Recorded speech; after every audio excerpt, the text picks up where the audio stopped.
Okay, welcome everybody to the board meeting of February 25th, 2025. We have Grace doing a territorial acknowledgement, please. We acknowledge that the land on which our school and district buildings are situated is the traditional, unceded, and unsurrendered territory of the Algonquin people. We also recognize the enduring presence of all First Nations, Inuit, and Métis people on the land on which we gather here today. Thank you.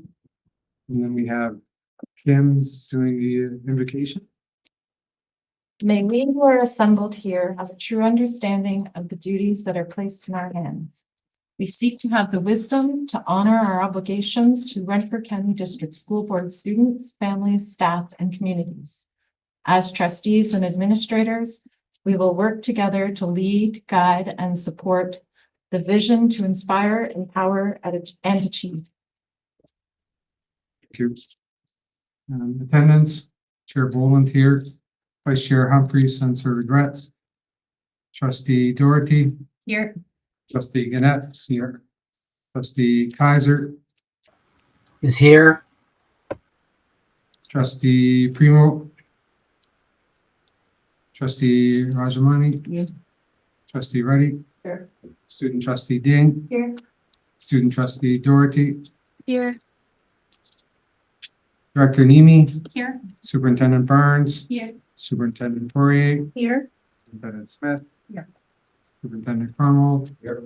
And Superintendent Nick. Here. Thank you, everybody. Everybody's had a chance to have a look at the agenda that was sent out. Just needs to have a mover and a seconder to approve our agenda today. Thanks, Carthy. And a seconder.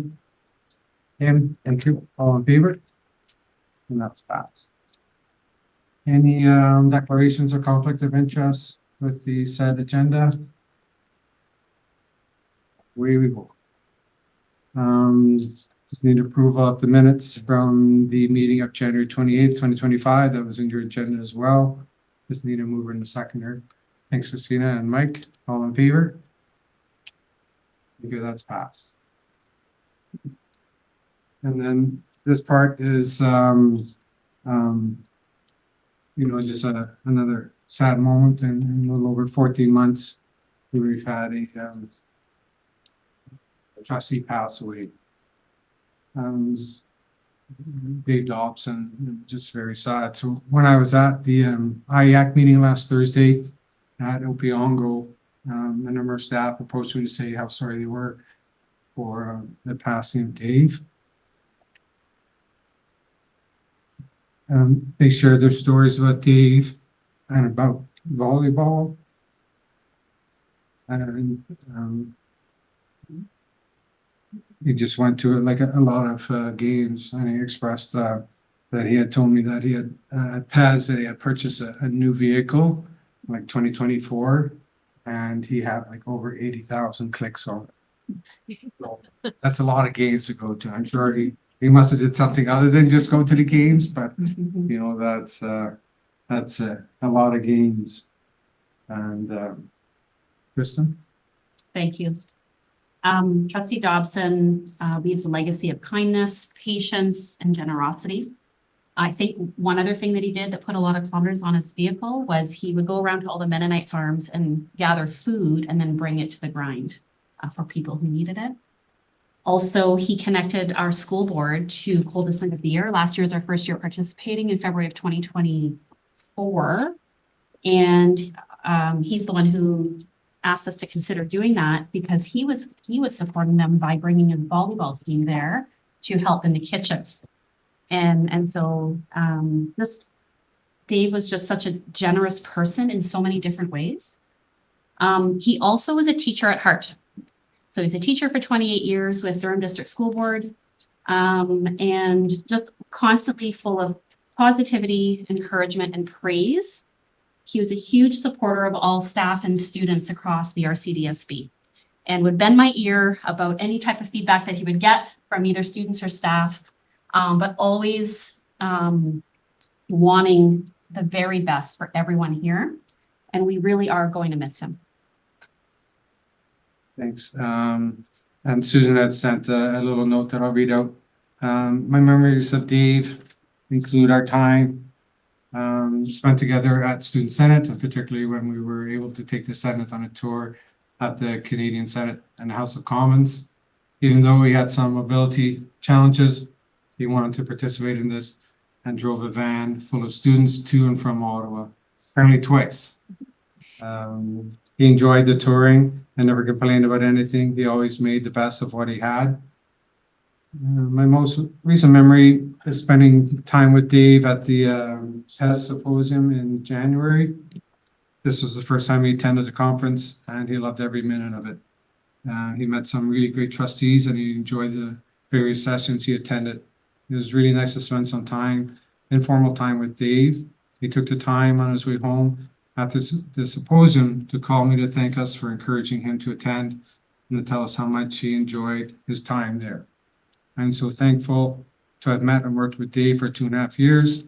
He added much to our trustee table, and I would truly miss his thoughtfulness, sense of humor, and his belief that students are our future and that we must honor and provide them with the very best education experience possible. Dave was a gentle, thoughtful man who always had students at the center of his life. Rest in peace, Dave. I know that we have made a difference in the lives of many. Does anybody else want to share any stories about Dave? Something. Sure. And here as a trustee, when we come to the table, I don't have much chance to talk to each other and say hi and how are you, that type of thing. But with the symposium, when we were together, and I get to sit beside him a lot of times, and before I sit with him, but I don't get a chance to talk personal things and all that. And I really had a good time of knowing him, and same probably he had good time of knowing me. And as soon as I got a message from Leo, I was very, very upset. Such a nice man. He's not going to serve the school board. That makes me really upset, and I was truly devastated to hear the news. Yeah, he was very short time, good connection, nice person. He's gone now. Yeah. Anybody else? No, just say one quick word, and that is, I only spoke with him once after he came back, like, on the side, he came back from PES, and he mentioned to me with a smirk on his face, he said, what was the highlight of your trip? He says, believe it or not, this is getting to know my colleagues. And in particular, he pointed out Garth, he says, we really hit it off, and her sense of humor, and I was chuckling the whole time, getting to know her, other than just sitting around this table. He was very genuine about that compliment. And, you never realize, when you check out. And, I guess the one thing Dave would want us to take out of this is that the one positive is he probably didn't suffer much. In fact, he's here one day and gone the next. Very similar to how my father passed. And although we're all in shock, I think that there are some medical issues out there where people suffer for a lot of years. And Dave went out in a classy way because he's a classy guy. Thank you. Thanks. Yeah, Jackie. Just wanted to comment because I think, we don't necessarily always get to know the trustees as well either sometimes, right? But every interaction with Dave was always so positive, and his kindness always shone through. And you just see that in the little things that he might do, like drop off flowers or things like that. But I also think it's impressive for somebody who's retired and moves back to, I know it's where his upbringing was, but still had been away for a very significant amount of time, and to have such an impact on the community and certainly the young people. So on Saturday, when we were at Coldest Night of the Year, a former individual that worked here was there with her son who played volleyball with Dave, and they came to kind of pay respects to Dave because they had the year previous, and they said, the rest of the volleyball team was away on that weekend, and they probably would have come too. And I think in the stories that I've heard is a lot of that impact on young people, and I'm always impressed with people who can maintain that and inspire young people to do great things and be their best self. So just wanted to share that. Anybody else?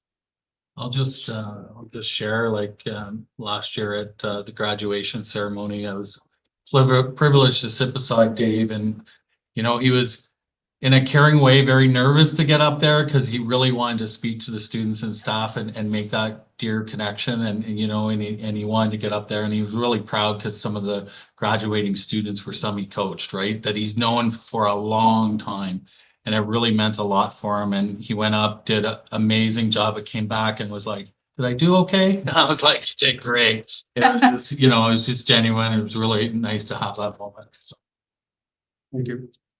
Just one added comment in relation to what Terry said. I spoke to a gentleman from another high school.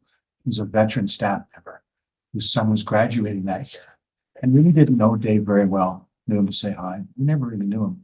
And the impact that he had that night speaking to the students. This is a gentleman who really doesn't, how do you say it, lay out compliments very often. And he said to me, he says, that's the finest sort of holistic speech I've heard in many years from a trustee. He's not knocking trustees. He's just saying Dave was at the top of the pyramid. I wasn't there, but I heard a lot of comments about it. A lot. So big shoes for, you know, for whoever does the next one. But it's just phenomenal, like you said, carried through the short time. So thanks. Well, I have one more thing, it came to my mind. And he was asking about my culture background and all that. I was explaining to him then about my marriage. It's an arranged marriage. I saw my husband for a few minutes, then he was surprised to hear that. Then I said, I wrote an article in the newspaper. If you want to read more about that, I will send you the link. I sent the link. I didn't hear from him after that. I don't know whether he read it or not, but yeah, that he was so wanted to know about the culture. Thank you. We also have a letter here from OTSPA to the trustees of Renfrew County District School Board. On behalf of OTSPA, I would like to express my sympathy at the passing of Trustee Dobson. I'm so sorry to hear of your loss. We have heard of his kindness, compassion, dedication, and genuine care for others, and are certain Trustee Dobson's contributions to the local community will be greatly missed. I know the Renfrew County District School Board will grieve the loss of his presence at the table in the months to come. Please accept my sincere and heartfelt condolences at this most difficult of times. Our thoughts are with the family and his colleagues with deepest sympathy. Kathleen Woodcock, President. Nice. And just so everybody knows, so there will be a visitation held at Fraser Morris and Huebner Funeral Home, Carlton, on Saturday, March 1st, 2025, from 11 until 1:45, and then to St. Paul's Anglican Church, Carlton, for service at 2 p.m. And at this time, we'll just have a moment of silence.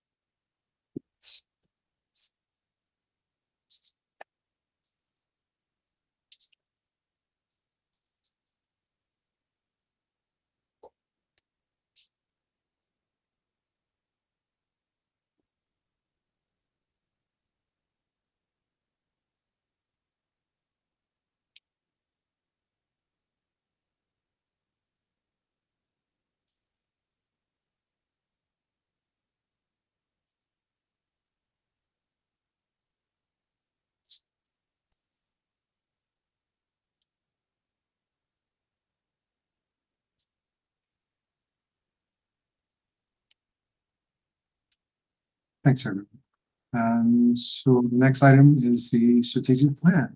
Just gonna check in with my team. Need a break? Oh, good. Okay. So Connor's going to bring up the presentation.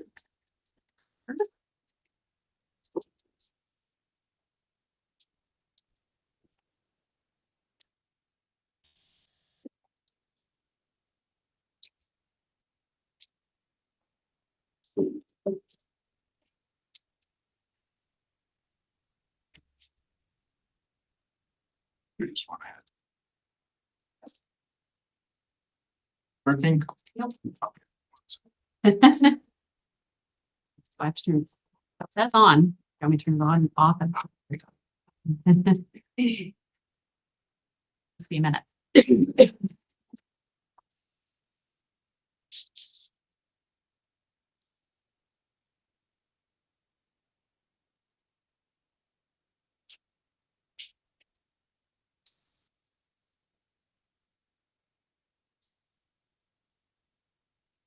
Right. Thank you. So the superintendents and I are happy to bring you an update about our progress with our staff work plan. That was shared with you at the beginning of the school year.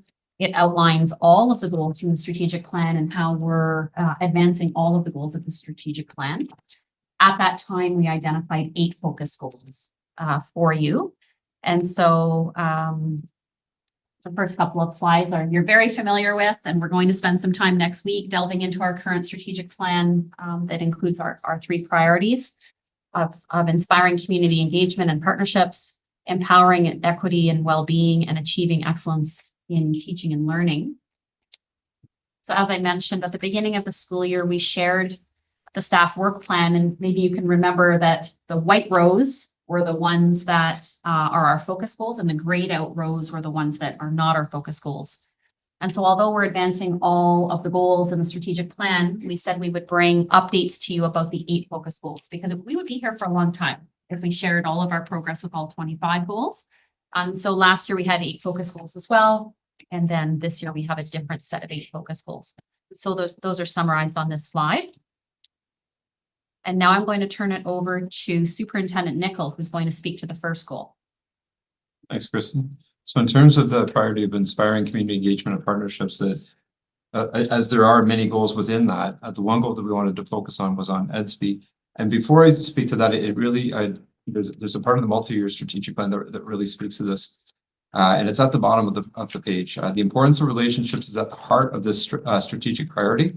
The quality of the interactions and interconnectedness of stakeholders, students, parents, guardians, staff, federation, union partners, and community members are key to the success of this strategy. And we really feel that EdSP, as it was announced in June to our staff, it really allows that platform to exist to help enhance the relationships. In terms of that, and actually you can go back. Yeah.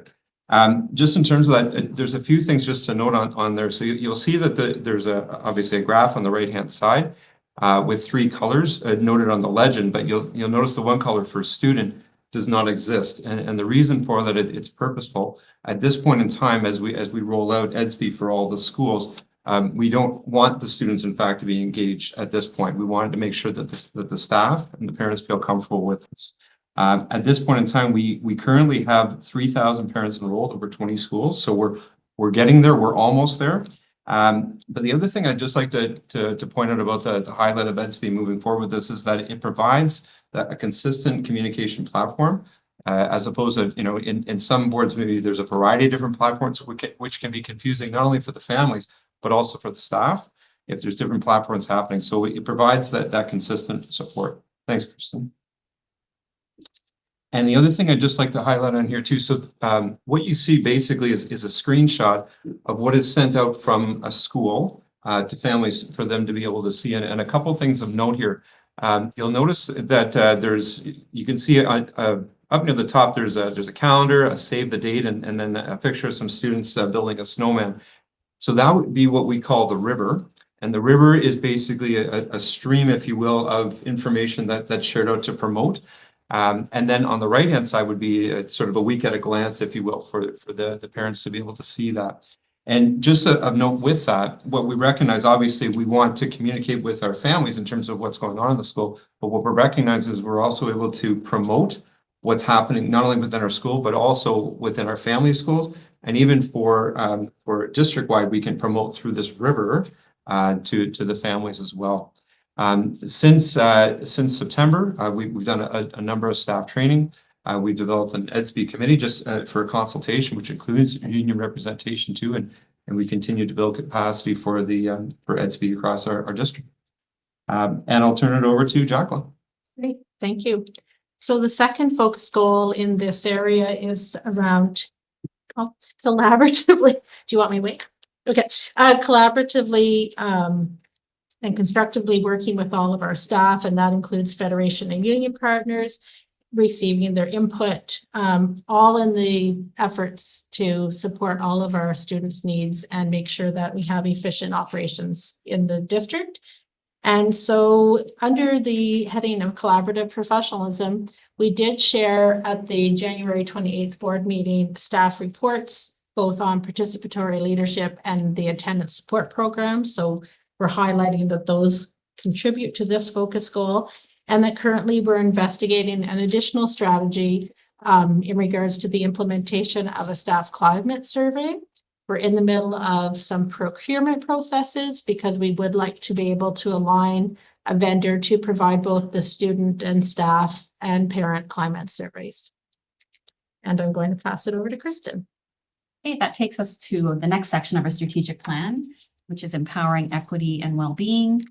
And the first focus goal under that section is focus goal number 3, organize opportunities for authentic, engaging learning for students, staff, and school communities related to anti-racism, diversity, equity, and inclusion, including professional learning for staff regarding bias awareness and critical consciousness.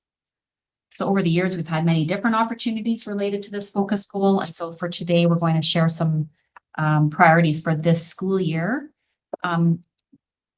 Renfrew County District School Board has engaged with an organization called Harmony Movement. They provide a variety of different supports related to human rights and equity. And we have been piloting a comprehensive program to address harmful and discriminatory language. It's an approach, a proactive approach to teaching, to education, to help everyone in our school communities understand the impacts of harmful and discriminatory language.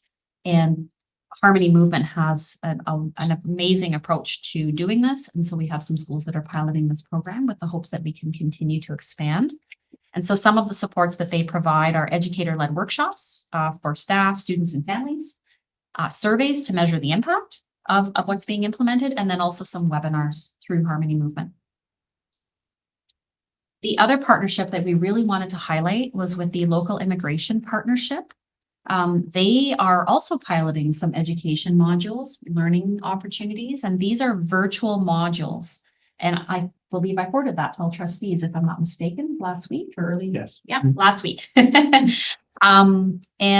this is a partnership again, which is fantastic when we can partner with different organizations to provide these opportunities. These are strictly voluntary additional opportunities that staff can engage in. And also you can see that we have our grades 6 to 8 students who are also, they are also engaging in some learning as well related to human rights and equity.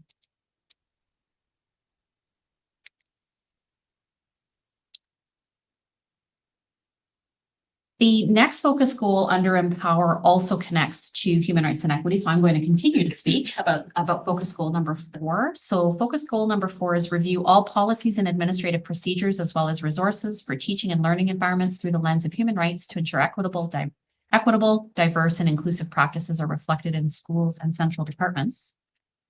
And so one of the actions, if you were to read that section of the staff work plan, one of the actions that we identified was implementing priority days for the 2024-2025 school year. So traditionally, we have had days, weeks, and months of significance, and you can see that on our calendar. We communicate that on social media and on our website. And there are a variety of important dates that are honored. So for example, Black History Month, we have a variety of other days that are outlined as they're called days of significance. We've had that for a very long, I shouldn't say always, that's not true. We've had that for a very long time. What's changed for this year, and this was brought to you last year, was through an extensive consultation with a variety of different community partners and staff. We identified specific days that would be protected. In other words,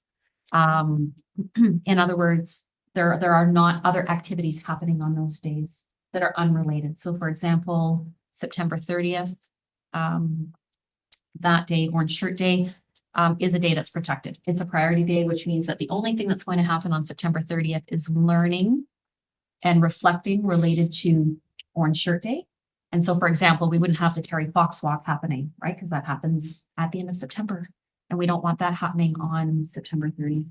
There are other days that are, so we've tried as much as possible to represent a variety of different cultures through those priority days, recognizing that that our school year calendar is built around Christian holidays. And we have students, families, and staff who are not Christian and have other holidays and holy days that are really important to them. And so we want them to be able to honor that day or celebrate that day. And that's what these priorities are all about. Our next steps include ongoing consultation, because this is our first year of implementing it and we want to get feedback. So for example, we did bring a learning piece to Student Senate to hear what their thoughts were, to explain it to them and then hear their thoughts about this. I did bring it to PIC as well in the spring to explain to them what this was all about. And so we're going to continue with our ongoing consultation. And then also we want to increase the learning opportunities related to these days. So not only do we want to protect the days, but our program services team wants to support the learning around these days. Okay. And now I will turn it over to Superintendent Poirier for the next part. Thank you. So also in this focus area is the topic of staff demographics and bias-free hiring. And it does intersect with human resources in terms of that bias-free hiring piece. And so we've been doing some work with Jess Koff, who's the lead. Some of the actions that Jess has taken since the beginning of September, and anybody else that's doing some work with her, is some training on bias-free hiring, Human Rights 101, and mentoring racialized and Indigenous employees for leadership. There's also been a review of staff and student demographic surveys. So although we've had that information, it's going back to it and reviewing it and considering what it's telling us and what next steps we might need to take. And we've engaged in a scan of employment equity audits and action plans across Ontario, different school boards. And so in terms of our next steps, we actually just met again today, so it's timely. We are going to take some of the plans, review our HR practices and the admin procedures that are applicable to hiring specifically, and kind of do an audit of whether we have a gap, and then consider what we might need to do in terms of training for our staff in respect to that. And also Jess is working on creating an equity action plan. And I'll add that the action plan in human resources also specifically speaks to improving our bias-free hiring as well. And I will turn it to Jenny. Okay, so now we're going to move into achieving excellence in teaching and learning. And the focus goal here that we're looking at, focus goal number 5, develop and implement an array of educational opportunities that will nurture the pursuit of academic excellence for students through all program pathways: university, college, apprenticeship, community living, and the workplace. And today we're going to focus specifically on our key actions identified in the plan in terms of enhancing transition supports for students with special education needs who may face barriers to employment. So opportunity came for us last spring to be able to apply to the Ministry of Education for some specialized funding to enhance these opportunities for students. And of course, our great team seized the opportunity, as they always do. The top 3 nuggets represented here represent special funding that we received through these applications. So 3 different amounts there that we were able to add to our funding for this year to provide program to students. And the fourth bullet was an amount provided to each school board to hire a transition support navigator. And that was new. That was new to us this year. So while the amount provided to us wasn't enough to hire a navigator on its own, we were able to combine with some of these other funding amounts to add a full-time position for the school year. So Sarah Ward, who did similar work for us last year, has taken on this role as transition support navigator and is working with the rest of the team and student success to use these funds in a really intentional way, really focusing on sustainability, as we know that this is temporary funding. We don't know if we'll have it from one year to the next. So we're really wanting to maximize the sustainability aspect. So I'll touch on some of the key work that they're doing in the next slide, but in general, we actually just go back a little bit. That's good. But in general, the funding is being used to provide additional support for students to participate in work experience, including placements and job shadowing opportunities. And the picture that's shown on this slide is actually one of our students participating in a supervised job shadowing at Stacked New Restaurant in Pembroke. The funding is also being used to support and build capacity in educators, as well as to expand community partnerships with local agencies such as employment centers, partners such as Algonquin College, and of course, employers such as represented here. So these are the partnerships that will support students while they're with us, but also when they leave us in their post-secondary journey. So the next slide represents, you can go ahead one there, Connor, that's good. Perfect. Represent some of the key projects that are underway as a result of this funding, and I won't be able to speak to all of them, but I'm just going to touch on the first 4. The first speaks to IEP moderating sessions, and this has been a really big focus for the team. So the special services team has been meeting with every school to review every student's IEP and really having discussions to make sure that those documents are very individualized and reflect changing needs. Really trying to think ahead to the future to make sure that every opportunity is open and that we can support very individualized pathway goals. The next piece I'll speak to is the successful transition towards post-secondary school conference. This was newly developed opportunity in partnership with Algonquin College for students in grades 11 and 12. Students with special education needs from across the district will come together on May the 13th to learn more about post-secondary options and to assist with their pathway planning. They'll learn about application process, financial assistance, supports at post-secondary, etc. The students used to go to this opportunity that was similar in Ottawa called Make the Cut. It's no longer running, so they were able to recreate something local, which is great. I'll also highlight the partnership with ODEN, that's the Ontario Disability Employment Network Centre for Excellence. This is a great example of the professional learning that we're being able to offer to our teachers. And in March, all of our co-op teachers and small class teachers are going to be coming together to get some training from ODEN, really looking at gaining how to support a range of needs of students in a workplace. So they'll learn about inclusive practices and how they can support employers to be able to support students in these placements too. And then lastly, I'll just remind everyone that our options event focused on opportunities in the skilled trades occurs in May of this year, as it always does. And it will again be an options for all event, ensuring there are opportunities in every pathway to participate. This picture was taken at options last year and represents students participating in a decorating competition. And I will pass to Superintendent Nicol, who will highlight some of the data that we're looking at. Perfect. Thanks, Jody. So obviously there's 2 graphs there that you see, or 2 sets of data, and both of them speak to the idea that we have students with special needs, secondary, that are getting work experience. For the figure on the left, or the data on the left, that's with regard to students that are in special education programming that are in a work development program.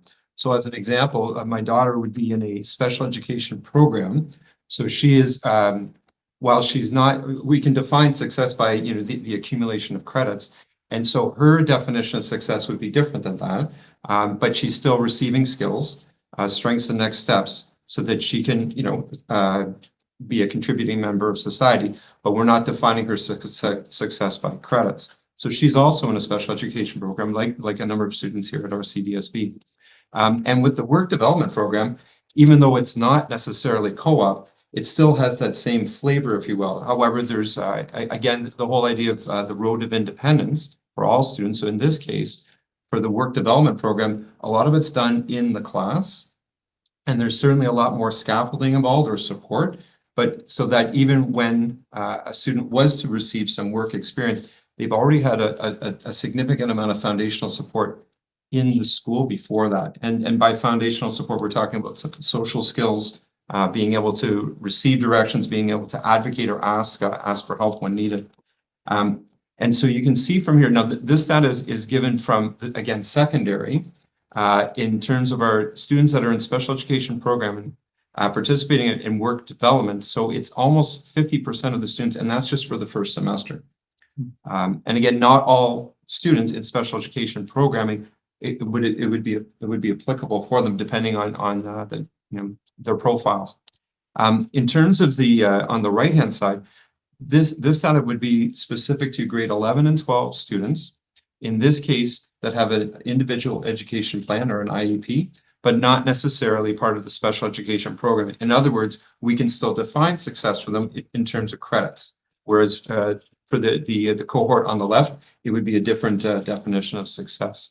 And you can see from there too that, and actually you may recall from our last meeting, we talked about the SHSM, we talked about OYAP as well, but you can see that within each of those three categories of getting work experience for credit bearing, you can see that there's a quite healthy in terms of the SHSM and for co-op as well.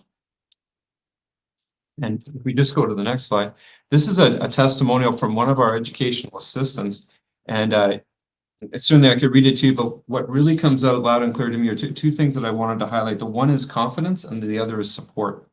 And the confidence is in terms of a familiarity. So becoming familiar with the people that are there to support you, becoming familiar with the routines that are available or able to the routines that would be a part of the work experience, and then also being familiar with the environment that they would be in. So that certainly by having that sense of familiarity and predictability, I'm for all of us clearly, but that allows for that success or that gain of confidence. And the other part too that really comes out in this testimonial is that whole idea of support. So not only is the education assistant in this case supporting the student, but also supporting the co-op teacher to support the student. And it really shows the impact of that role to be able to help coach, if you will, both the student and the teacher to make sure that it's a successful experience. And I'll turn it over to Carrie. All right. So our next section of the strategic plan is stewardship of resources. So our focus goal is 6 is the development of a comprehensive outline for leadership development and mentorship in order to encourage employees who seek positions of added responsibility and support staff currently in their role. So I'm going to talk a little bit about our new teacher induction program, so referred to as NTIP. So the core goals of NTIP is to build confidence, efficacy, instructional practice, and build a commitment to continuous learning for our teachers, new teachers. So how do we support our new teachers? So we do this through an NTIP committee. Our committee is made up of 2 principals, a vice principal, secondary teacher, an Aspire learning coach, myself, and our executive assistant. And the NTIP committee supports both contract long-term LTO teachers with assignments of 97 days or more, any teacher in their first 5 years, new teachers identified as a mentor, collaboratively complete NTIP strategy formed to learning to set new learning goals. So that's how the committee supports it. And teachers must complete two performance appraisals. So the NTIP committee really works to support those core skills to support the growth in our new teachers. So outline on this slide is key areas of support for our new teachers. So beginning in October, we provide orientation for our new teachers. And part of that orientation is to understand all the supports that they have in Renfrew County District School Board. And that includes going over supports that are available from HR, finance, payroll, ICT, health and safety are some of the things that we review them so they have a good grasp of where we're at. We also the committee creates a Google Classroom. That Google Classroom hosts all the resources from previous years, any resources we think can support our new teachers. And as we engage in professional learning throughout the year, we also upload and keep a track of those resources on our Google Classroom for our new teachers.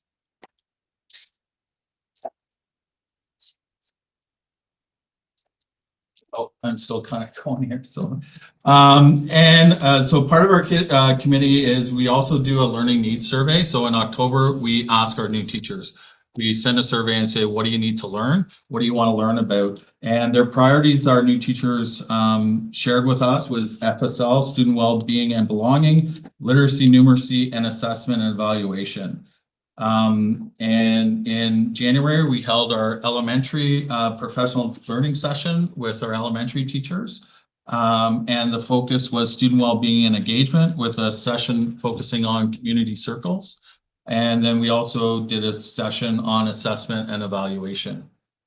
And then following that, we did a exit survey. So we asked our NTIP teachers, like, what else do you want to learn based on that?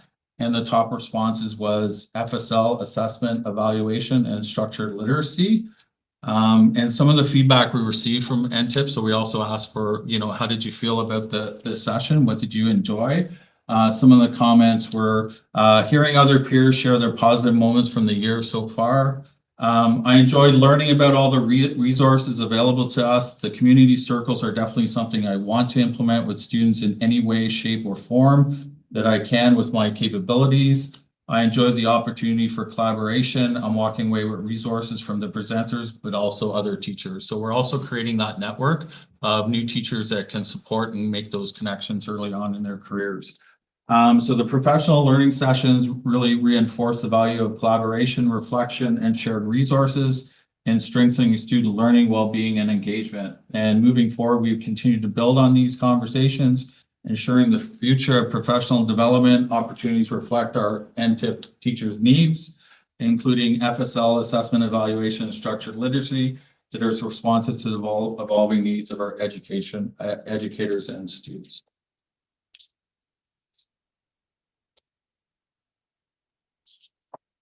Still going. So the next section of our strategic plan is measurement of progress. So it's focus goal number 7. So the indicators of identity, equity, and wellness, including positive sense of belonging, positive relationships at school, and students value of schooling outcomes, for instance, and the establishment of aspiring goal for Empower based on an online survey. So I'm focusing on the value of school outcomes. So as part of our math team that includes our K-12 math principal, along with our numeracy facilitators, 3 of them, in our priority schools as part of our work, we really wanted to take the EQAO data that talks about the confidence of math and really focus on on the work that we're doing in our priority classrooms and really get a gauge on that. So as you see in the first slide, the data talks about, we're asking our students if they like math, and their responses were 51% agree. We have 26 that aren't sure, and then we have 23 that kind of disagree right now. So we kind of did a measurement of that to see how they are. So our plan to increase student confidence of math is using the baseline data and follow-up assessment, implementing high impact strategies, and personalized interventions to track progress and address learning needs. We support educators with professional learnings, evidence-based resources like MathUp and Knowledge Hook, and fact fluency interventions, ensuring students develop competence and confidence in math at the same time.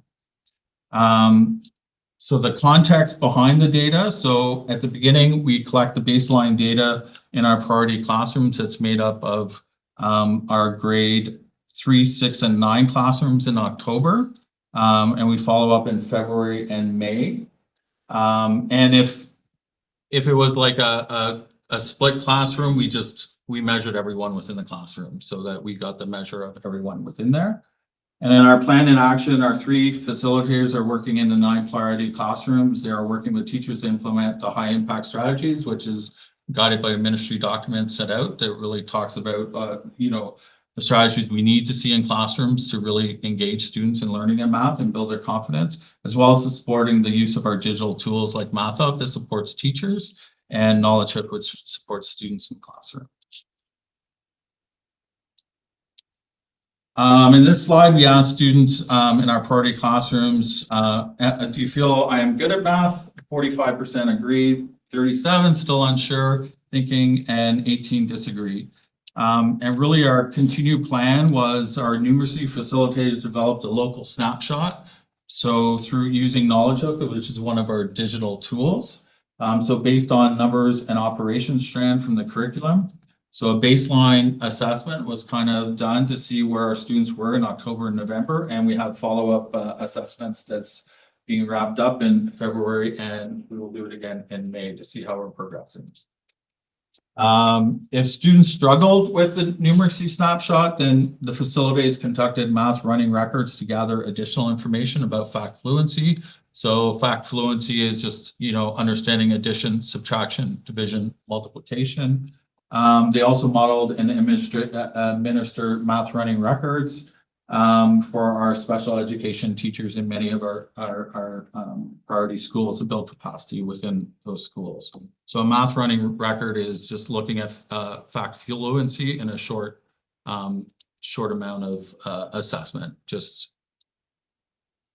Also, to support the fact fluency and math confidence in math, we started to engage in a pilot project that used a fact fluency intervention kit. So we're starting that in a couple of priority schools. The pilot project began in January. The rationale for the pilot is that research shows that fluency with basic math facts is critical to the foundation of skills, success in mathematics, and thus will influence the confidence in math. The intended impact for the pilot is support for all students, address the learning needs, and increase student confidence. And this comprehensive approach to math instruction and intervention is designed to enhance student confidence, address the learning needs, and improve math fluency in our priority schools and across Renfrew County through targeted strategies, data-driven assessments, and dedicated support from our numeracy facilitators as we continue to track progress through follow-up assessments and gain further insights. That'll determine our next steps to support our schools, students in our schools. And Superintendent Smith. thank you. And now I'll just provide a little update on one of the other key actions connected to this focus goal, and that was to implement our new attendance administrative procedure and attendance support plans. Attendance is always an important topic, but it's just increased light right now as it has been added as one of the key indicators for the student achievement plan. And that's a really good thing. It's a focus at the district level, but it's also been incorporated into school improvement work at the school level as well. We know that many factors impact attendance, and we are monitoring it in terms of mental health and well-being, but it's also tied to so many other pieces in terms of instructional assessment, evaluation, practices, etc. But today we're just going to focus on the implementation of that AP and the attendance support plan. So in the fall, this past fall, we introduced the revised AP, which takes a holistic approach to addressing student absences. It focuses on trying to understand underlying causes of attendance concerns, such as personal, family, or socioeconomic challenges, and emphasizes building strong relationships with school and home. And with this new procedure, we created a new attendance support plan. It's intended to be used in partnership with students and families. And feedback has been that families have expressed that they have felt that it is a really collaborative approach, and they've been feeling like they're approaching it as a team with the school, which is really good. So as we continue with this, we're going to continue monitoring attendance rates, and we'll share a bit of data with you. Looking at students attending 90% of the time or greater as the indicator from the SAP. And we're also monitoring things like prolonged absences and other attendance patterns and getting into the data deeper as well. And working on getting some current reports that can bring you the most current data. Some of the pieces that we have right now from the ministry are a little bit older. And so that's what we'll show you some of those pieces. And then we'll bring updated numbers once we have the ability to get those. So this graph shows the percentage of elementary students who attended 90% of the time or greater in the 22-23 school year in the province and the region and the district. It's important to note one piece when looking at this 90% data is that G days, which is the attendance code we use that when we excuse students from attending. So if there is an inclement weather day, like a snow day, and the buses don't run, students have a G code. If a student is participating in extracurriculars and they're excused from attendance, it's a G code. So those types of absences are also included in this data at the provincial level. So one of the things we are looking at is how we get that data broken down by attendance reasons, but just so that you keep that in mind. But it's the same across the region and the province. So we can see that the percentage of students attending 90% of the time or higher is slightly higher than the region and the province, but fairly close. This graph shows that same percentage of students who attend 90% of the time or greater in the board, the region, and the province, but over time. So gray is the board, green is the region, and the small little diamond represents the province. It's interesting to note there is a general increase over time. And it's interesting, post-COVID, our observations have been that attendance declined. But we can see here that it's interesting to note that in 22-23, our attendance rates are actually higher than they were in 2018, 2019. It's also interesting to note that post-COVID in 21-22, our attendance rates were about 8% higher than the region and also higher than the province. So in that time when we were returning to school, we had, higher percentage of students returning at that time. And we have added secondary attendance as an indicator for the student achievement plan. It wasn't a requirement, but we've added it. And this graph shows the percentage of secondary school students who attend courses 90% of the time or greater in the province, the region, and the district. And we can see that we are far below the province in this data. And we again know that G days and inclement weather days are included in that as well. So the percentage, I'm thinking about larger districts could be, that could be contributing to it too, larger schools, more students in the pool participating in things. But still, we can see that the discrepancy is distinct. So it's definitely highlighted an area of focus for us. And this final piece just shows the percentage of secondary students attending 90% of the time in the province on the left and in the district on the right over time, beginning in 17-18. So pre-COVID, the district percentages were higher than the province, and the attendance rates have decreased in the province post-COVID as well, but it is more apparent when we look at the RCDSB data. So definitely an area of focus for us and something that schools are digging into at the school level. Okay, so I'll turn it to Superintendent Grunwald. So our next focus goal is focus goal 8, which is assessment of learning for core skills of literacy and numeracy, as well as global competencies in addition to district graduation rates. And I'll be focusing on removing barriers of core literacy skills and numeracy. So part of the two, so when we're looking at removing barriers for literacy and numeracy, so to remove barriers in our core skills, our system team work collaboratively to enhance student achievement in literacy numeracy assessment with an intentional focus on supporting students with special needs. Through targeted strategies and interventions, we are assuring that all students have equitable access to fundamental skills needed for success. So this is the EQAO data for reading. So on the left, you'll see in the light blue, you'll see students with special needs. And on the right in the dark blue, you'll see students without special needs. And on the left-hand side is our Renfrew County. And on the right-hand side, you're looking at the provincial comparison. So the EQAO data for Renfrew County District School reflects the trend seen across Ontario. So where students with special education needs are achieving at lower levels compared to their peers without identified needs. This data on both sides, the slides that I'll show a slide later, highlight the ongoing challenge of ensuring equitable learning outcomes for all students with reading and math core skills. So recognizing this difference, Renfrew County has taken strategic actions to enhance support and improve achievement for students with special needs with a focus on reading and math. The following slides will outline some key initiatives, included targeted interventions and professional development for staff. So for removing barriers for reading, some key focuses of our collaboration was, our school and central team met to analyze early reading screening data and plan intentional interventions. So that team comprised of a school principal, special education teacher, the specific teacher of that classroom, and it included our principal of curriculum, and it also included our literacy intervention support teacher. So we're building that community of support for our students to really develop and figure out strategies that are supporting our students in their classrooms. The curriculum team provided training for the special education resource teachers to administer, diagnose, and co-plan interventions. So we're building that capacity within our schools so that the supports can happen within our schools and within our classrooms. A key focus for us was ensuring interventions occur before modifications. So we really wanted to focus on if a student was struggling, we didn't want to modify the curriculum. We really wanted to focus on having a diverse number of strategies to work with the students in reading and math to make sure that we're providing all the interventions. So we're moving that learning along and we're having that progress.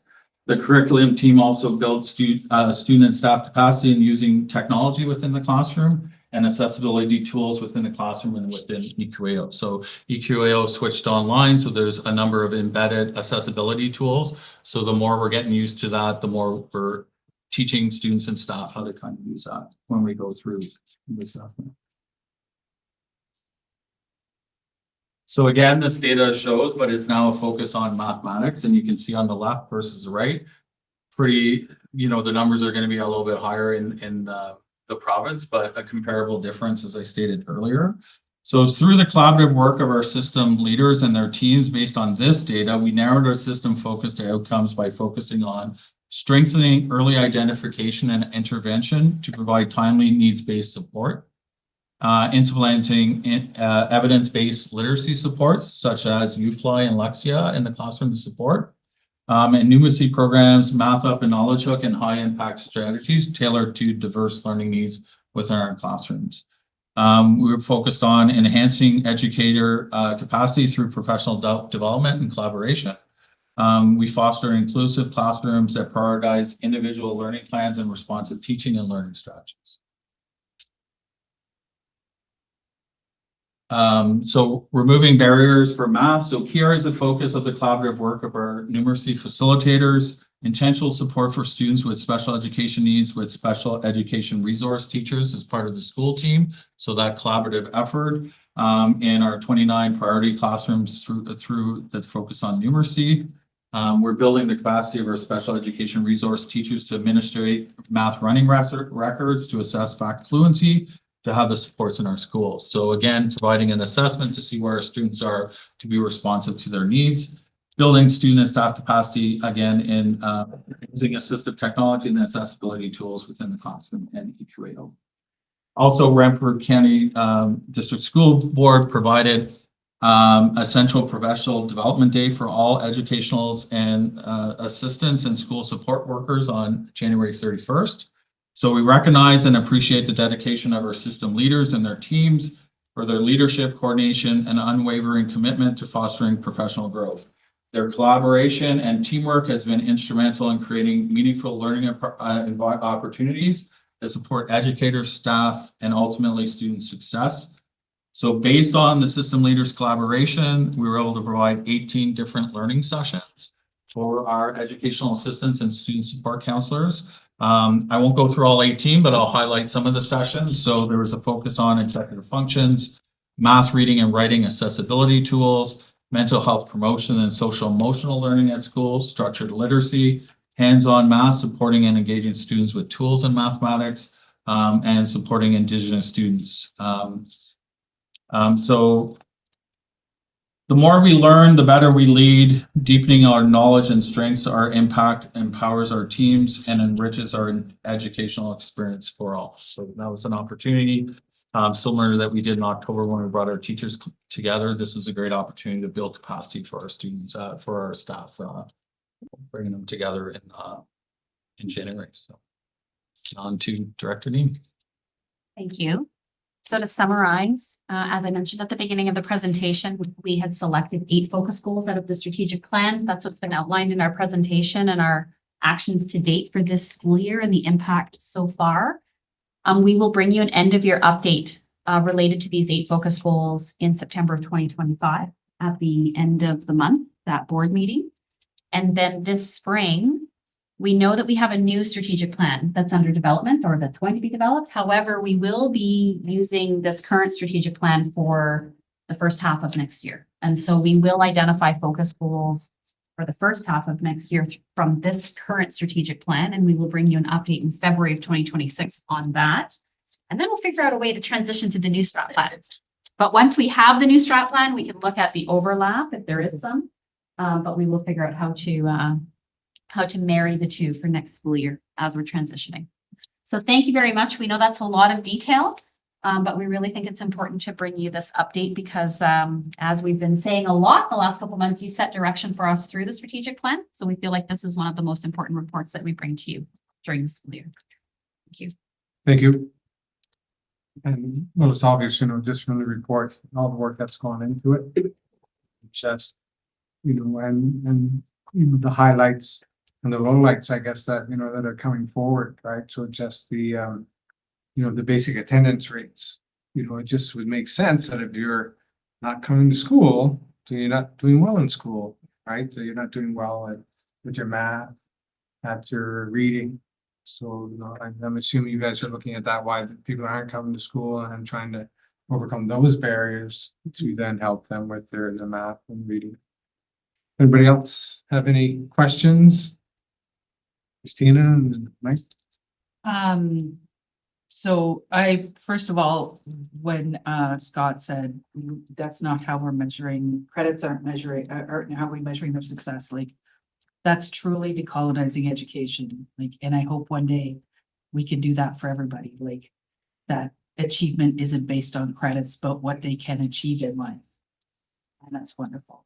So I just wanted to say that, like, I've never heard it verbalized like that before, and I really appreciated that.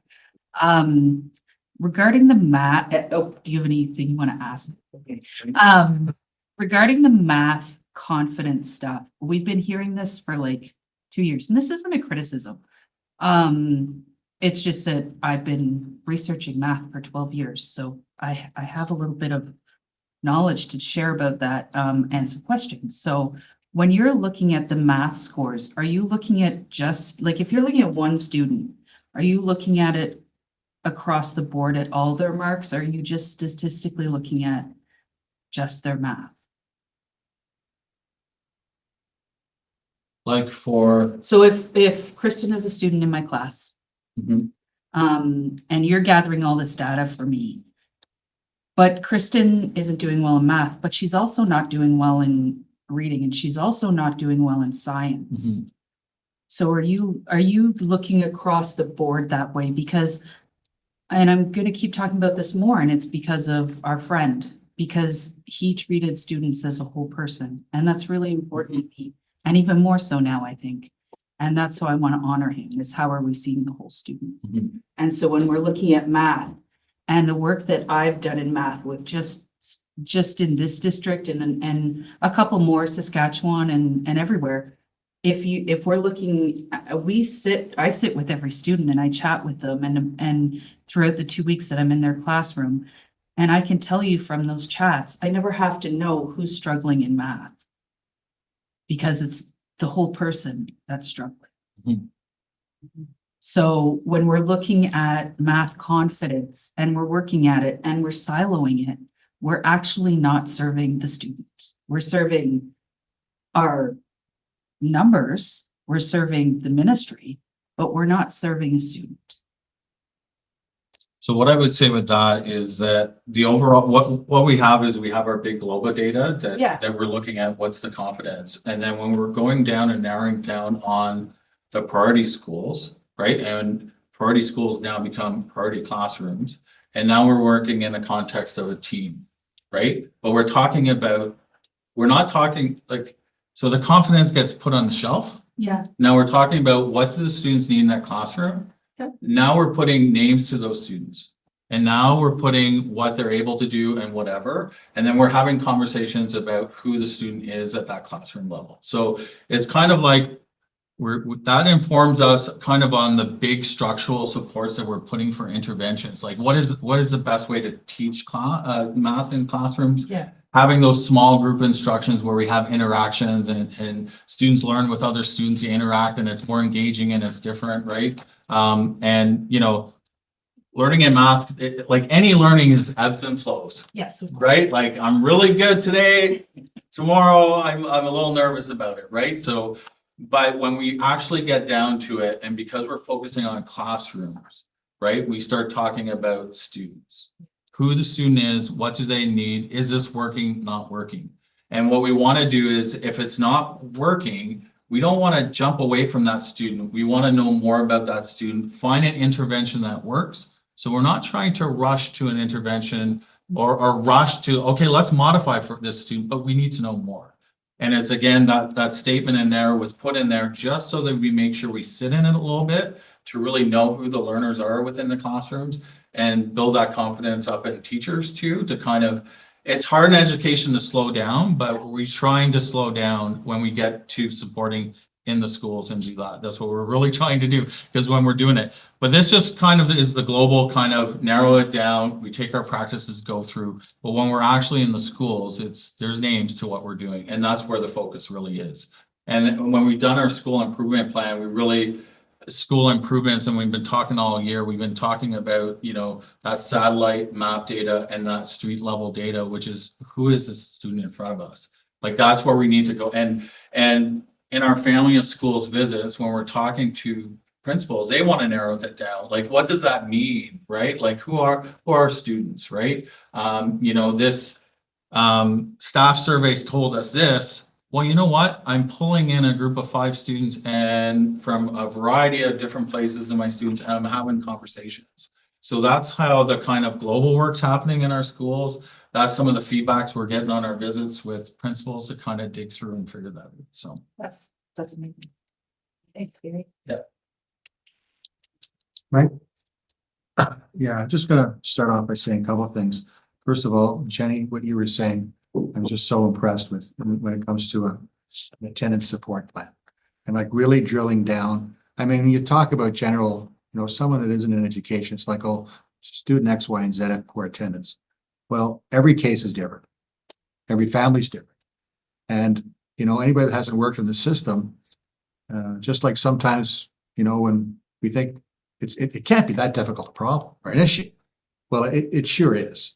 And I'm going to relate to a little bit of my background. If I had missed 1 or 2 days a week in school in math, I probably would never got a high school math credit. If I have an Achilles, it's math. Okay, I could sort of fudge it in, you know, English, even science, whatever. When it came to math, if I wasn't there, I was lost, even if I missed a day or two. So this whole attendance thing, to me, if we have pieces in a puzzle, right now, looking at the statistics, the biggest centerpiece is that attendance. And, you know, I praise the board for putting the time and the effort into that, because I do think that it's crucial and very, very challenging. There are no easy answers. I've worked in the system, and I mean, COVID was a real blow. But even pre-COVID, I mean, and then you've got our families that are struggling more even financially. Like there's so many spokes out there that, you know, that there is. And I'm just really pleased to see that that is a big ticket item that we're really focusing in on, you're really drilling down on. I guess that I just wanted to say that. My next little blurb is for Carrie, and you're doing NTIP. And I do know, and maybe Superintendent Poirier can chime in here too. I know that we have certain rules, regulations, you know, probably built into teachers come to teach, but it's the extras. And I think that if I was a new teacher, some of us, like, there are very few true Dave Dobsons in the world that dedicate their time to, let's say, coaching. It doesn't have to be necessarily sports, but a vast array of other things, clubs, whatever. I've just seen for a long time that there is a core group in schools that seem to do a vast amount of that extra when it comes to extras.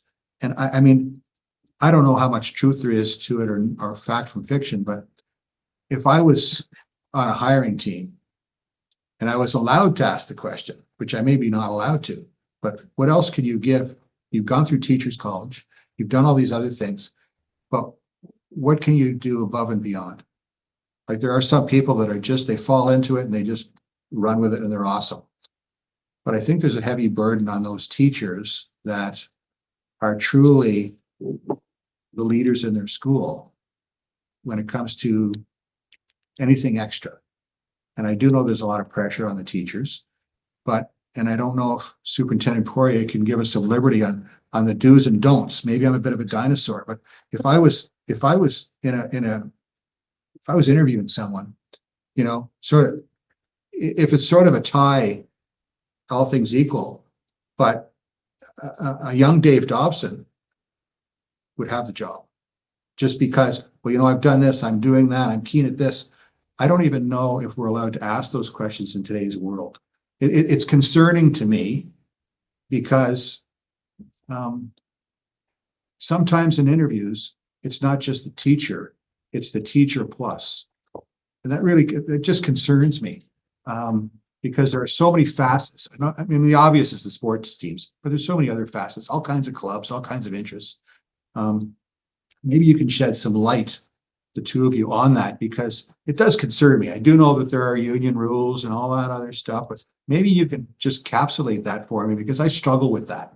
I think I'll jump in to start anyways, and I'll just say, like, any teacher we receive, even our new teachers to teachers that have been forever, like, our responsibility is to grow our teachers in different avenues and aspects, right?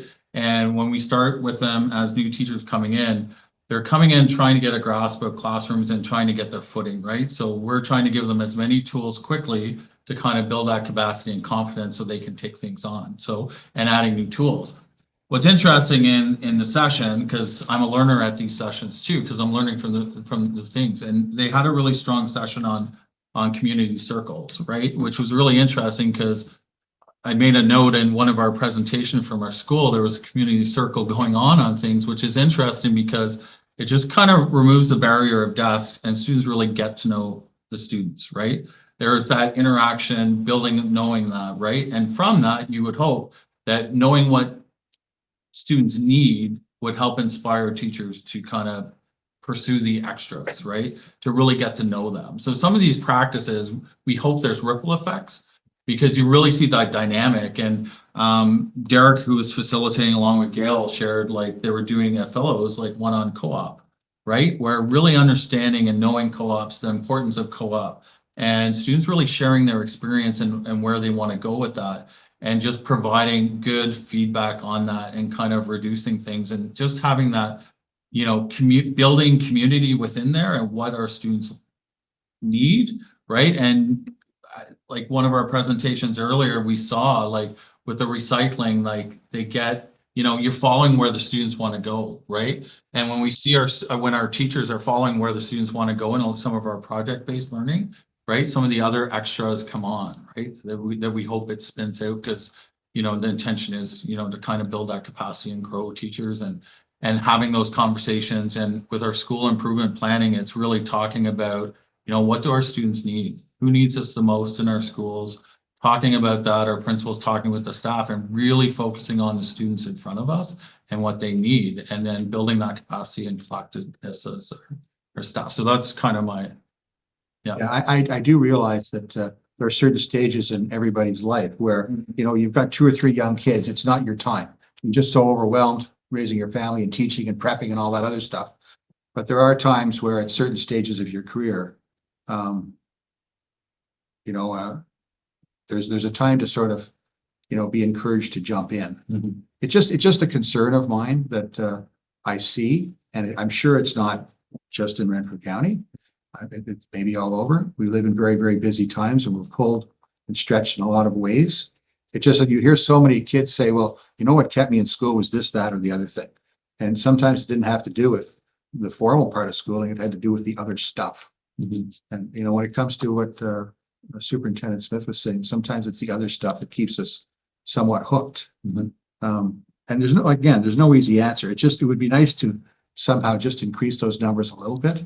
I can remember with myself, I coached soccer for many years, and it was like we had a community guy that had a business, and all of a sudden he got busy, got a couple of big contracts. A principal came to see me. "Did you ever coach soccer?" "No." "Well, I'm coaching on this half of the field. I'm practicing. I tell you what, I'll show you." And it was like a mentoring thing.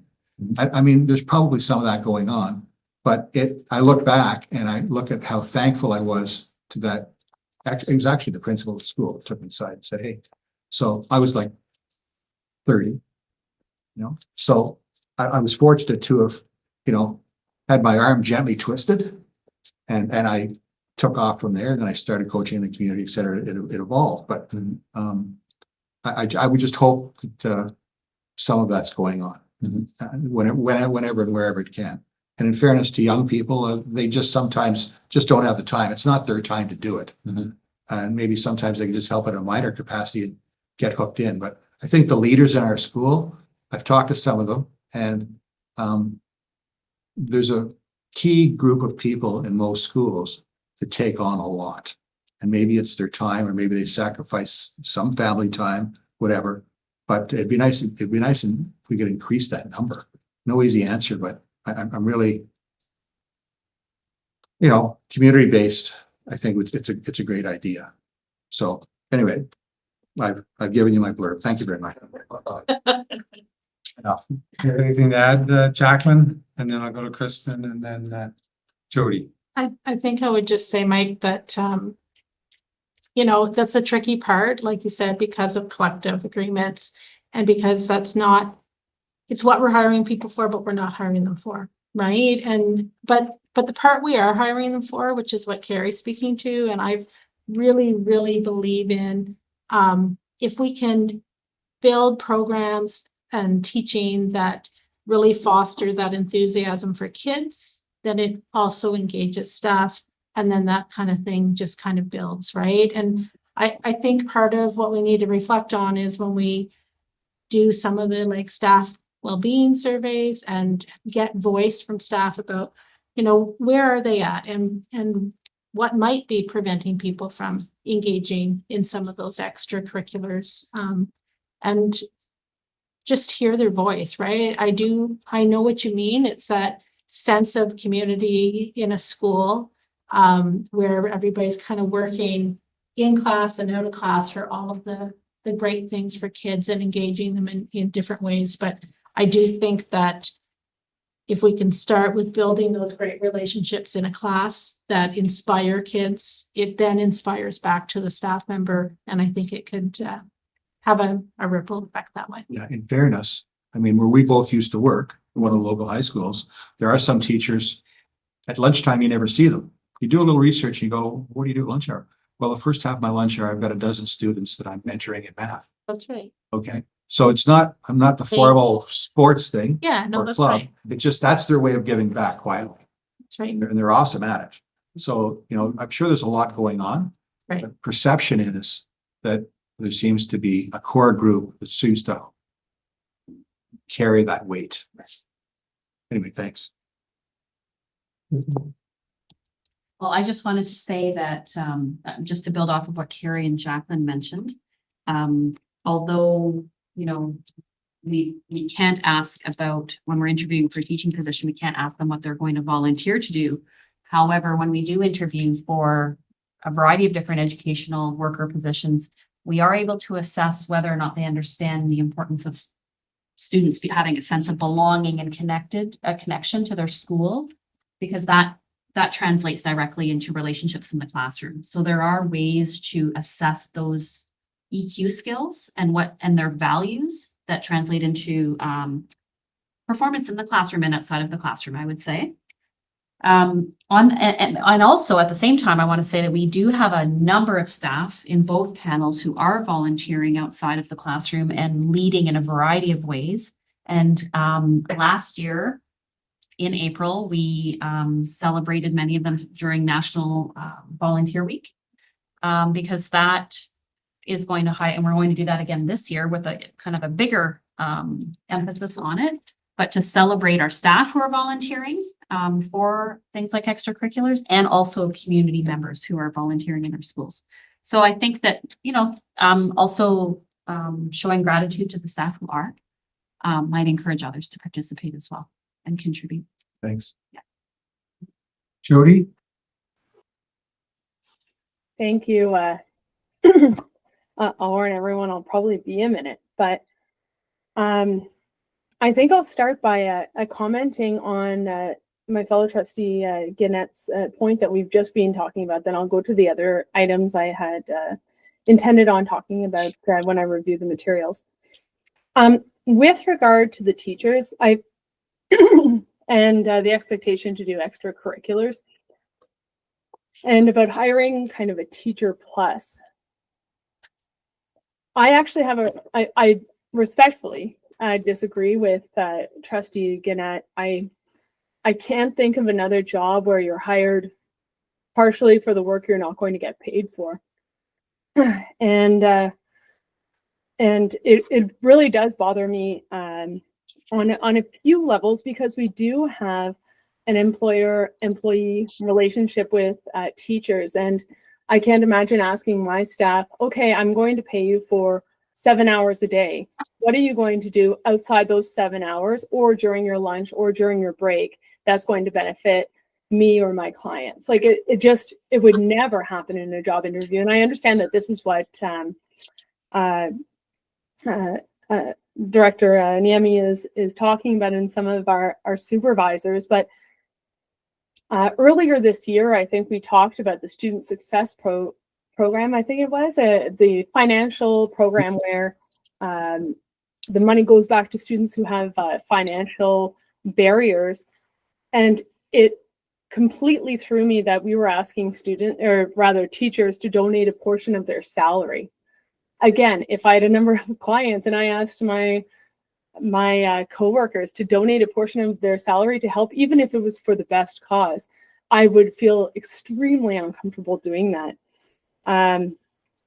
I think that if we really believe, and I do agree with Trustee Gannett that extracurriculars and the volunteering and the mentorship are extremely important. But if they're extremely important, then I think we need to value that financially and with time, not simply with thank yous. I think if we are saying that's extremely valuable to us, then I think we need to prioritize that, perhaps by having, if we really think it's important, having the extracurriculars happen during class hours, or paying teachers overtime. I recognize we're going into collective agreements, but I think having any kind of expectation, whether it be indirect or direct, that our employees are to put in extra time outside of the time that they're getting paid, I don't think it's fair, and I don't think it's right. I think that the teachers who are already paying to even put supplies in their classroom, who are being approached in the community, they already put a lot in. And so I'm going to respectfully disagree with Trustee Gannett that should be something we look for. I think it should be something that we incentivize properly by fair means, and not simply by asking them to do it out of a goodness of their heart, because I think it just isn't fair. I also think that the dynamics of working and of the working professional have changed in the last 20 years, whereas probably 20 years ago, there was a much larger percentage, maybe even over half of a percentage of families who had only one income and one person at the home, so that if someone were gone to an extracurricular practice, somebody would be back at home doing the groceries, doing the bank runs, taking care of the kids. Right now, we're in a two-income household, typically, and that's what's required just for the bare minimum. So that's my point on that. Now, going back to the strategic plan, the first item I wanted to talk about was Focus Goal 7, and I think that's at 29. And so Focus Goal 7 has to do with the indicators of identity, equity, and wellness, and the establishment of an aspirational goal for Empower based on an online survey system. So I noticed that we were taking indicators for confidence in math and student attendance. However, and kind of reckoning back to this, the importance of extracurriculars and the what we remember, as Trustee Gannett said, I remember in high school, it was X that brought me there. It was Y, it was Z. When we're talking about class trips and international trips, as well as some of the extracurriculars, for example, hockey, that require quite a bit of financial input. I've got a few questions. What, if any, data-driven indicators are we looking at to ensure that our students all have access to these? What's our goal in terms of what percentage of students do we want to be able to have access to it? If our goal is 100%, wonderful. If it's not, I think we need to quantify it and work to achieve that goal. And then next, kind of a lower bar is, what is our bare minimum? What percentage of students are we okay with excluding from things like international trips, extracurriculars, etc.? What percentage of our students as a public body, as a public school system, are we okay with saying you cannot participate because you don't have the financial means? And so I would like to ask about the data-driven indicators. How many students would like to participate? How many cannot, and why can they not? And then compare those numbers to the goals and standards that we set. So that's focus goal 7. Both moving to focus goals 7 and 8. Can we have somebody answer your question before you move on? Certainly, yes. All right. Somebody like that? I can respond. Okay. So for focus goal 7, what we would need to do is go back into the staff work plan and look at all the actions that we identified for this year. So what we do is we go through the staff work plan and we identify which ones we're bringing an update about, because there are multiple actions listed under each one. And so even, for example, Jacqueline had mentioned the school climate survey. So Jenny, Jacqueline, and Jess Poff are all working on aligning our school climate survey for students, staff, and families. So they're going through a procurement process right now. And then if they decide to deviate from what we have been using for our student school climate survey, there's an opportunity to, revise some of those questions that are in there. And I haven't delved into that school climate survey, the one that we have used, to that great, like that extent, Trustee Primo. But from an equity perspective, certainly that would be the way to gather that type of data around access. And so that's one way. I don't think that our current school climate survey that we would have administered a couple of years ago, that it asks those types of questions. But it's certainly something to consider.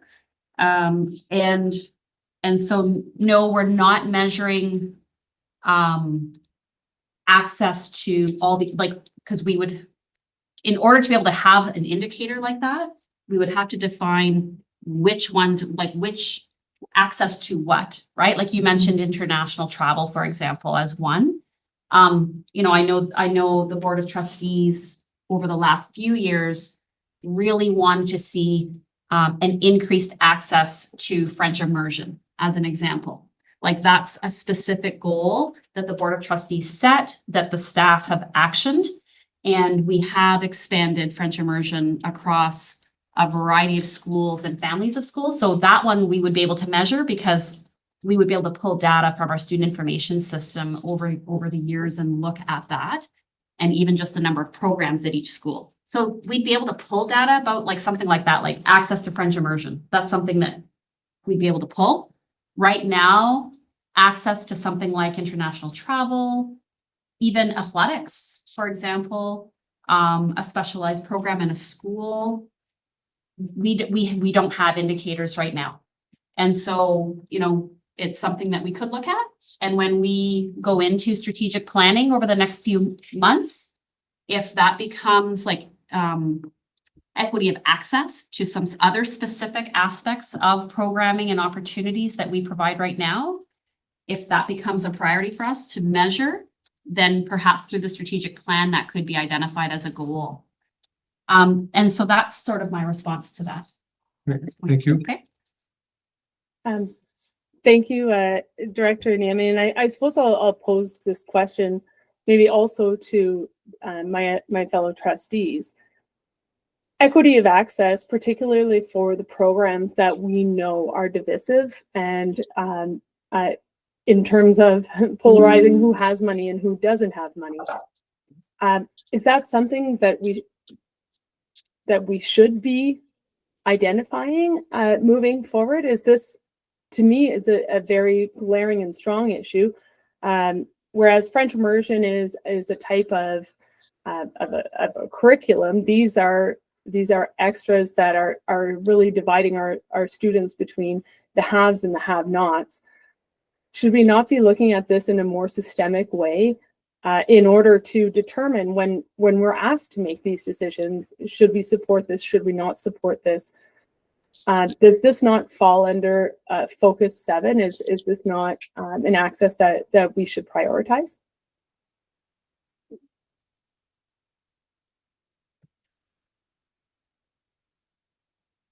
Anybody want to respond? Sorry. I'll start, Jody. With the utmost respect and your good intentions and my good intentions, I think philosophically we're in bit different camps, but to really relate, I mean, I can use my own family experience growing up in a family of 6 kids. We never went hungry, but it was a real lean. I can remember at 10 years old saying, Dad, I really want a bike. He'd say, well, you can go and rake the neighbor's lawn, or you can shovel snow. I mean, I was brought up with that philosophy. So that said, I was very fortunate in the fact that my wife and I, we only had 2 kids, and they really didn't travel in their primary years or teen years. But when they got older, they did express an interest in it when they were in college and university. So they came to us at one point and said, you know, we'd really like to go on this trip. Our prof thinks it'd be good, whatever. And well, are you going to put up any money for it? Because they were working part-time. They put up 50% and we put up 50%. That wasn't until they were in their 20s. First trip I think my son went to was Croatia. He came back so enlightened about talking to people that were so worldly, that knew 4 or 5 languages. It really changed him to this day. I mean, he's over in Europe right now working. So, I mean, I don't know if there's a right or wrong. What concerns me is that my philosophy is the middle class is shrinking. There's a haves, and there's a large pool of, I guess to put it bluntly, leaning towards have-nots. And that's quite concerning. I don't think boards of education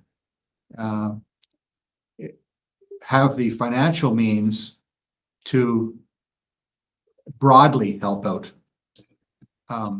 groups that struggle financially. There are a lot of things that are giving them a leg up to some degree, whether it be, unfortunately, food banks have taken off, all kinds of ways to help kids that help them pay for their sports equipment. There's all kinds of things. Those are the 2 that come to mind. So are my kids worse off? I think that they appreciate it more now that they're young adults. Well, they're in their 30s, not young anymore. But did it hurt them? No. It sort of closed off the reality of things that other kids are very fortunate to experience at a younger age. My kids, you know, could we have sacrificed one thing and maybe taken another 5 years to pay off our house and done a few things with them? That was a decision that we made, that we decided not to. It's all, you know, whatever comes, I mean, sort of keeping your books balanced as a family. We have a lot of percentage of the kids today are coming from single family homes where mom's working 2 jobs. And it's really, really tough. I get all that. But, you know, we've got breakfast programs where when I was a kid, a breakfast program will, you know, what's that? And, I mean, I'm in my late 60s, so times have changed. And I know our philosophies, although I think individually we truly respect each other. I think that I'm sort of in one camp and you're in another. And I think you respect mine and I respect yours. So thank you. Dave Kaiser? Oh, if I might just say, I do respect your opinion, Trustee Gannett, and I wanted to be very clear about that. And I'll pose this to Trustee Kaiser, who's going next. At what point are we offering private school services as a public board? Dave? You had your hand up? Well, I'm going to address the previous question I think that Trustee Primo had.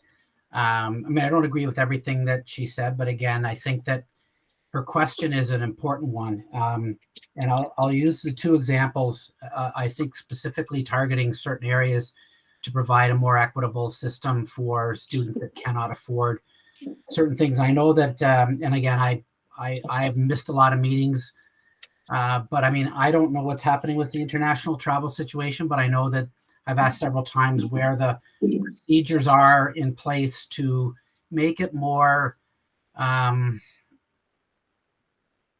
guess, open to students that can't afford it. And we were going to come up with a policy or a plan or a procedure to identify students that perhaps wanted to go to Italy for 2 weeks but couldn't afford it. And I don't think we've ever come up with anything. And I think we're probably going on a couple of years. So that might be a specific example. And maybe the other one would be like our co-op program. And again, I can understand that there's some decisions the board has made that has put this co-op program into a bit of a challenge. But I mean, we're not really offering co-op to every student in the county that wants it because we can't transport them to their sites due to the fact that they can't afford personally to get to these locations, and we don't provide transportation because we can't afford it.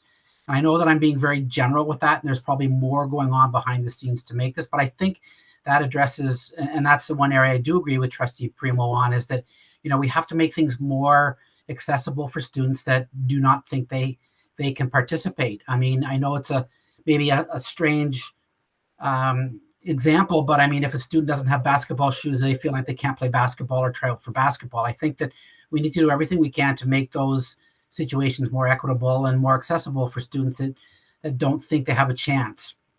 And I know it's not 100%. You can't have 100% equity. That's just not possible. But I mean, we can strive. And I think what Trustee Primo is talking about is, picking, French immersion, I think, is one. But I mean, there's a couple other areas that I gave examples of co-op and international travel that, we could make those specific targets, and we could put things into place to make them more, offerable to students that don't think they have a chance because of their, for example, financial situation. So I'll leave it at that. Thanks.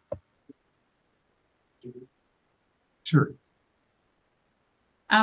So I use the one example of French immersion, not because that's the only thing that our staff have been working on from an equity perspective or an equity of access perspective. We're constantly reviewing practices and procedures and asking ourselves and the rest of the staff that we work with, how can we make this more equitable? What can we do? So for example, right now we're piloting providing transportation for co-op students in one area of the board because we have access to an opportunity to try to see how that might work. We're also exploring other possibilities regarding transportation in order, and one of the benefits of the opportunities that we're exploring would be to provide more transportation for co-op. We have to decide as a board. We're having to stretch our dollar more and more and more every single year. Superintendent Smith is going to bring some information next week related to special education, and the data around that is showing an increase in needs. And therefore an increase in resources is required. And when we look at the last 3 years of EA staffing, for example, we've increased the number of EAs every year. And so there's a cost to that, right? The point that I'm making, and that's equity of access, because the EAs in the classroom are helping students access the curriculum, which they need those supports in order to be able to be successful. So there's like many aspects of equity that we're constantly looking at. And so through, again, next week we start talking about the new strategic plan. It's certainly an opportunity for trustees to provide input into where do we place our dollars to close that gap, right? So for example, we may not be, and I agree with Trustee Kaiser, we will never be able to achieve 100% equity. Like we will never be able to completely level the playing field for every single aspect of all the programs and services that we provide, extracurriculars, all those things. So how can we do it to the best of our ability? And I think we all want that. And so, we could talk about so many examples, but we're constantly asking our questions about this. So for example, when you approved, I could go on with so many different examples, but when you approved accumulated surplus last June, $300,000 to invest in our shop classes, from an equity perspective, that's equity of access right there, because if we can make all of our shop classes amazing, that's going to increase access for so many students, and it's giving them a very, very viable pathway, right, career-wise, which helps close the gap from a socioeconomic perspective for future generations for those students. So I guess I could talk about this for a long time, because the Student Support Fund also falls under me now. And so what I would say is, Executive Council, the principal and vice principal group, and all of our staff are constantly asking our questions about this and working towards this. There are so many facets that we're exploring right now, simultaneously. And so, as I said, speak to this for a very long time. But please know that this is really important for us as well. But I'm looking forward to the conversations as we develop the next strat plan as well. Thank you. And it's important to, to realize that as much as we want, as Kristen had said, to get 100% for everybody, it's nearly impossible. And without monetary funds, right? If you had unlimited funds, then it'd be easy to do. But as it is this year, we're already, we had a deficit budget, as Kristen said, we brought forward at 300,000 from reserves just to help us out. So if we're going to be putting, more money into, certain areas, then it has to come from other areas. And then what areas are you going to, try and sacrifice? Okay, do you have other questions, Jody? Yes, I do. And so I just, I'd like to kind of just tie the end on this one. To be clear, I absolutely recognize that everybody at this table is working hard to achieve equity and more equity and more equity. And of course, we can always get more. And when we're talking about dollars, we're always looking for more dollars, and we're always trying to include more students. I think the point that I'm making is I think we need to set standards and goals instead of constantly reaching for more. I think we need to look at like our soft goal of, okay, it would be great to have 80% student participation in this type of extracurricular activity. Let's say like fancy curricular activity like international things. We would like to have 90% of ability for students to just do regular extracurricular activities like basketball. We're aiming for 100% for students to be able to participate in curriculum initiatives. And I think that in addition to those goals, we also need to set standards. Like if there's an activity, for example, with the fancy activity, where 50% of the students can't participate, maybe we shouldn't be funding that. Maybe we shouldn't be paying for the teachers to go on that. Maybe we shouldn't be doing that. Like, I think I'm not proposing to revamp the budget. I'm just saying that I think in terms of equity and access to extracurriculars, to these huge, I think Trustee Gannett said like enlightening experiences, I think that we need to have standards of the minimum amount of people that need to be able to access it, as well as a goal of how many people would like to have access it. And then that way, when we are assessing the strategic plans, goals, and how we've met them, I think we can see some numbers, and we can, instead of always reaching for more, we can say, have we met our bare minimums of how many kids can participate in the stuff we're funding? And if we can't do that, maybe we shouldn't be funding that. Maybe we should be putting our dollars somewhere else so that we can meet the basic standards of who can do it. So I guess I'm not advocating for more spending. I'm potentially even advocating for less spending to ensure that everybody has the same opportunity. So that's just to kind of tie that piece up. The second item I wanted to talk about, and it was reckoning, again, this is from goals 7 and 8, and this was the attendance and, removing barriers.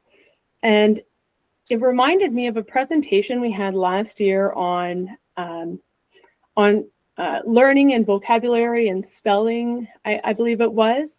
We all had our little kind of chalkboards or erase boards, and we were practicing. And one of the things that the presenter brought to our attention was how important it was that students are doing homework outside of school.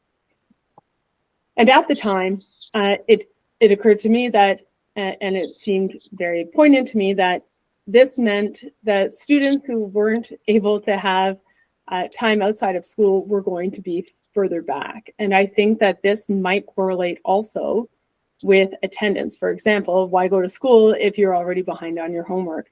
And I think that I'd like to turn our minds to how much homework is being given out, particularly for younger students who themselves aren't going to be able to necessarily implement good homework habits, you know, from kindergarten to, my daughter in kindergarten doesn't get homework, but let's say grade 1 to grade 4, before they're able to really kind of self-determine how much of our reliance of their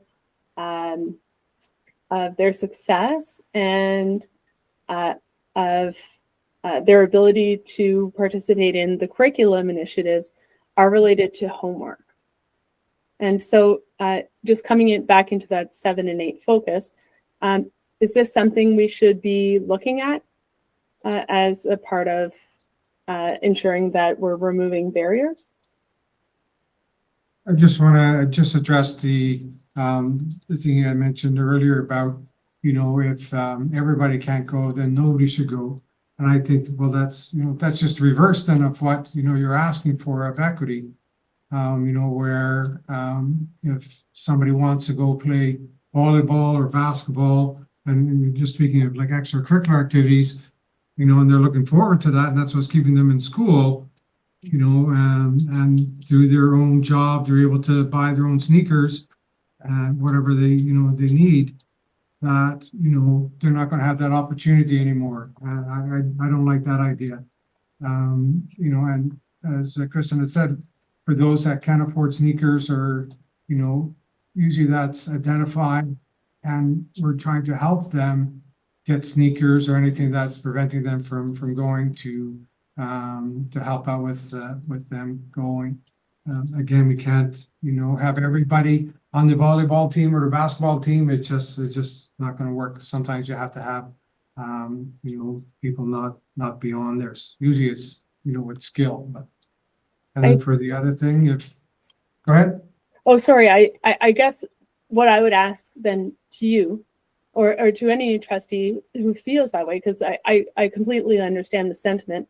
How many of our students are we willing to exclude in order to keep the program? So what's the minimum number of students or minimum percentage of students that we're okay with having financial access? Is it as long as 5% of the students can afford it, we'll keep it on? Or is it, do at least half the students need? So again, I'm not saying we necessarily have to get rid of it. I think we all need to identify what percentage of the students we want to have as a standard who can participate before we offer a program. And sorry, that's just to clarify, Mr. Chair. Great. And then the other question, somebody would like to address that? Yep, I can start. And so, yes, we had one teacher give a presentation and she may have mentioned the word homework. I would say that I've only been here for over a year. That is not a question that I've asked about, but I do know just from experience working across 4 different school boards and collaborating with others is that homework really has been de-emphasized over the years. Especially like when Growing Success came out many years ago, you know, I'll just use this as an example, but then I'll speak to some other pieces that are more connected to equity. But when Growing Success came out, that's the assessment, evaluation, and reporting procedure from the ministry. It clearly said that basically any work that's done at home can't be used towards a student's report card. So like that's clear, as very clear, black and white. And so, and it says something like that the assessment needs to be done under the supervision of a teacher. I'm looking to Jenny, she's very good with details. So when that came out, it really shifted a lot of classroom practice where homework became de-emphasized. I would also say, having worked in schools for many, many years, it became very apparent. So I taught grade 9 applied science often. And it became very apparent to me over the years that there were a lot of barriers for students in terms of completing homework. And it really wasn't, it actually, homework can widen the gap, right? And so there are many of our teachers and administrators who see that, that it's, although it'd be nice to have the homework, some practice being done at home. And so sometimes teachers will send home, you know, and as a principal, I would see some of the things that were sent home in elementary school. And it was like, you know, so for example, we would have like reading challenges, like, and we would give books to take home, and but it was more for fun. I had to do the polar bear dip in Cochrane 1 year for a reading challenge, but it was meant to be fun. It was meant to encourage literacy at home. Sometimes, you know, we would send home little games, math games to play at home. And sometimes we'd have family nights where we would play games, and then they would be like make and take, like they could take them home, but really just to try to promote fun learning activities at home, but to de-emphasize the, you know, you've got to do this worksheet or this project at home. I have really noticed a shift over the years because we're seeing the barriers. And so, like, do we have something to quantify that right now? No, but the 5 out of 6 of us have worked in schools, and I'm looking at my colleagues. I think we've probably all seen that shift because it wasn't working for anyone.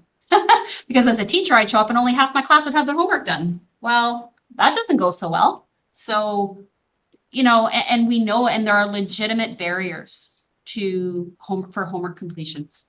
So I would say, have we quantified that? No. And I think that if we, again, getting to know the learner, like it comes back to knowing your learner as an educator in the classroom.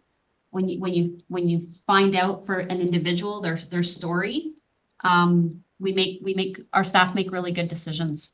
And so there's always learning to do though. Like, I'm not saying we're perfect, but certainly we have seen a shift over the years around that.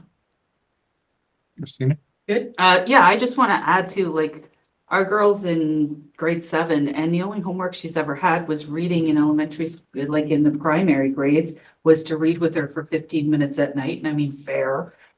Because we wanted her to read anyways. We'd always been reading to her. And then since then, it was just a science project because she wouldn't stop talking during class. So it came home. And I mean, I feel like that's fair. So, you know, I agree. There has been a shift just in my experience, because that was something that gave me anxiety about her going to school, was like, oh, I learned at COVID that we don't clash we don't work well together when it comes to school. And so I don't ever want to be responsible to do her homework with her. So no, there hasn't been any issues there at all. Like, there's been, other than reading and then what she brought on herself, there hasn't been any issues around homework, any homework. We do things at night. Just one brief comment on this. I don't know about you, but as a parent and my wife and I, you know, let's give us the benefit of the doubt. We're of average intelligence. From grade probably 6 on, there's probably components of our kids back in the day homework that we would struggle with. From grade 8 on, it's like, you know, like, okay, like, it's almost like you're supposed to help them with their homework back in the day, but it's almost like, okay, we'll be there to support you, but really we're learning as they're learning. Yep. You know, so can you imagine today with the complexities? I mean, I'm looking at what I did in grade 11. They're probably doing in grade 9 now in math. Yeah. So if not earlier. So, I mean, from a parent's point of view, we also have one hand tied behind our back when it comes to helping our kids if there was homework. I really like the philosophy of that teacher, you know, encourage that 15 minutes of reading. Yeah, Great. that's all. No pressure. If it happens at night, it happens. If you got the time, fine. If you don't, fine. But I do also like the logical consequence that if you don't get it done at school because you're a yakking, it's like it's got to come home. And it sounds like you handled that one spot on, because she probably like, hey, I really want to do this at home now. I got to focus a little more on school. I laughed and said, haha, consequences, and left her to do her work because it was her work, not mine. Right. So Enough of my rambling. Time's marching. Thank you. I will say having also taught grade 12 science, I'm looking at Grace and Sydney, and I'm thinking that, you know, Oh, yeah, we have senior, if you're a senior student, in some pathways, I would imagine that there's still quite a bit of homework. And I think, you know, having taught, some of those courses, I think we feel as teachers a little bit of the pressure. We want to make sure our students are really well prepared for post-secondary. And in an ideal world, if we could get it all done in the 75 minutes every day that the students are with us when they're in grade 12, that grade 12 physics class or grade 12 English class, we would approach it that way. But I think our teachers are trying to find that balance because they feel really committed to preparing our students. So I just invite Sydney and Grace to give their perspective on homework too, and you can be 100% honest. Like if you think it's like over the top too much, tell us. Because again, like when we go through when we have our strategic plan consultations, like maybe a lot of the students are going to tell us that they're getting too much homework, or Student Senate might say that. We want to hear that if that's the case. I mean, I can speak to that kind of in my own life. I definitely don't speak for the others, like all of the other students. Because honestly, I have no idea what their workload is like. But just in my own experience at Mackenzie and coming up now as someone who's been in the university pathway and the academic pathway, I have kind of seen that shift towards, oh, if you haven't gotten it done in class, hey, take it home, finish it. And there is still, homework of, hey, here's the worksheet, here's an assignment, go do it at home, bring it back in a couple days. But there is a lot more of, oh, you haven't finished this in class, go take it home, go finish it. Or when I was in elementary school, it was very, oh, let's have a math game and then you can take it home and do it with your parents. Or here's a thing for French class and then take it home and try and teach it to your parents. There's kind of that more activity-based learning in elementary school. Thanks, Liz. Is there something? Sure. I have seen, my kids came to Canada when they were in grade 7 and 9. Mhm. I have seen Indian school system and the homeworks. Compared to that, this is quite happy medium. Like they didn't have much homework. Back in India, from grade 9 to grade 12, basically students, they don't have life. Parents don't have life because they will be sitting with the kids, making sure they would finish everything because a lot of competition, right? And compared to that, I feel here it is good. That's good. Not much of a homework. Did you have anything to say, Sydney? It's okay if you don't. We don't want to put any pressure on you. No, I definitely do think that homework has been a lot more of, if you don't finish stuff in class, then you have to take it home and finish it. And then if you don't finish it at home, then teachers will get upset the next day. Not upset, but a little bit disappointed. But yeah, I mostly just agree with everything Grace said. I think she really encapsulated how it is for students. Thank you, Sydney. Anything else, Jody? Thank you. I'm really heartened to hear that. And it was something that really stuck with me from that presentation. So I'm really glad to hear that we've got a different attitude than what I had understood. And so I think that's really great to hear. I also wanted to mention, I wrote it down because I can see that my eyes are looking down. What I'm doing is taking notes when other people are talking, just so it doesn't look like I'm not paying attention.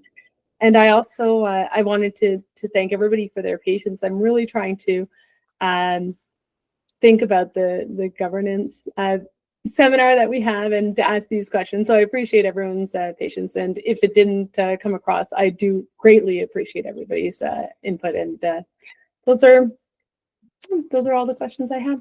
Thank you. Thank you. I had a number, but because we're moving along, I'll just narrow it down to one. So Scott, you had talked about like 3 parents that signed up for ETSB. 3,000. 3,000. What did I say? 3? Yeah. So I want to say, like, why? I know. That's a question. 3 zeros. So 3,000 parents that signed up to for ETSB. To get more, because I like the idea, right? It's the more parents you have, the more harmonious you can have, and again, it addresses, what we were talking about before is not just like the, the student. It's just you're bringing the family in, so anything that we can do to help. And I think family is a big help with to help students succeed in the classroom. So I like the 3,000, but how are we going to get more signed up to help the Absolutely. No, great question. So I guess there are two things on that. The data that we had that we showed with that chart at that point in time, so that data ended at the end of January. And at that point, it was only 1,000. So fast forward 3 weeks later, and it's already 3,000. So part of it's just there's an inertia that happens, like when something's in motion, it stays in motion. So that's part of it.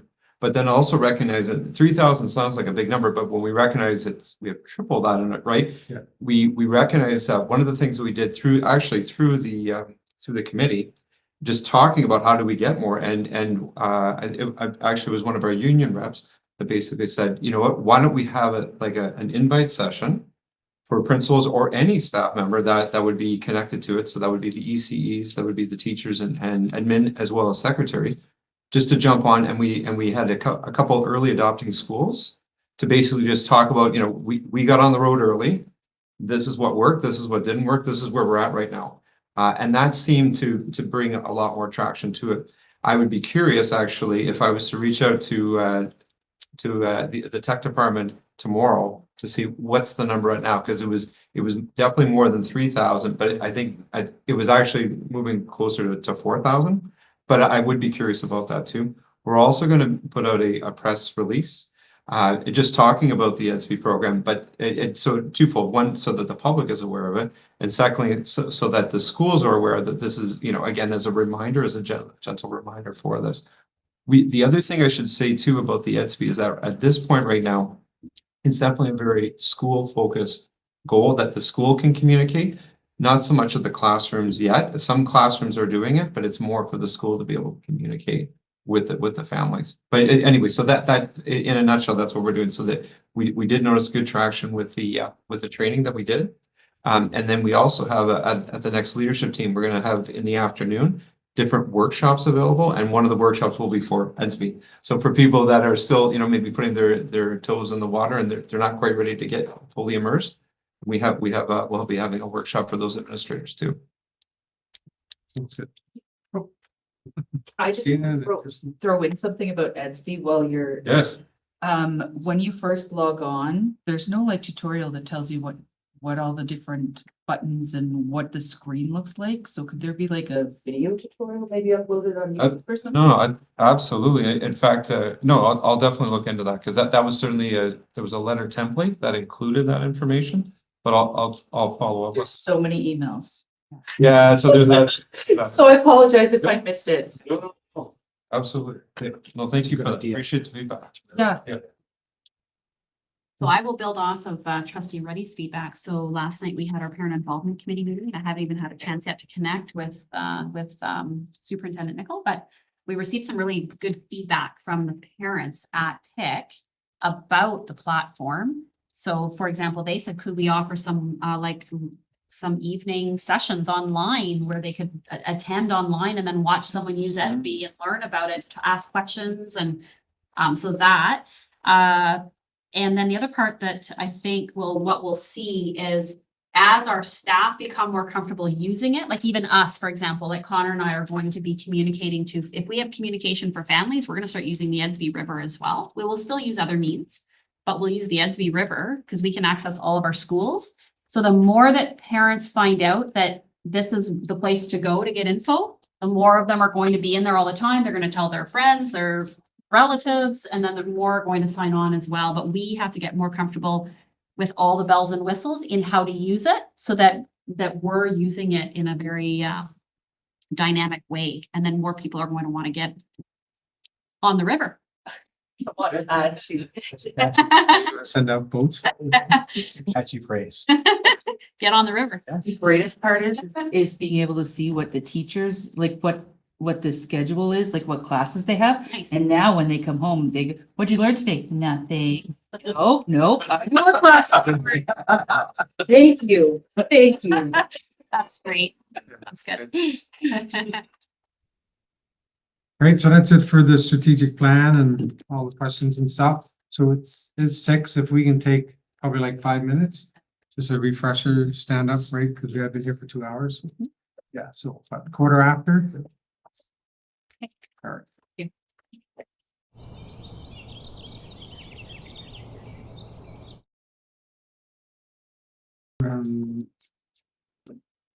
The meeting. Director's monthly report, nothing to report this month.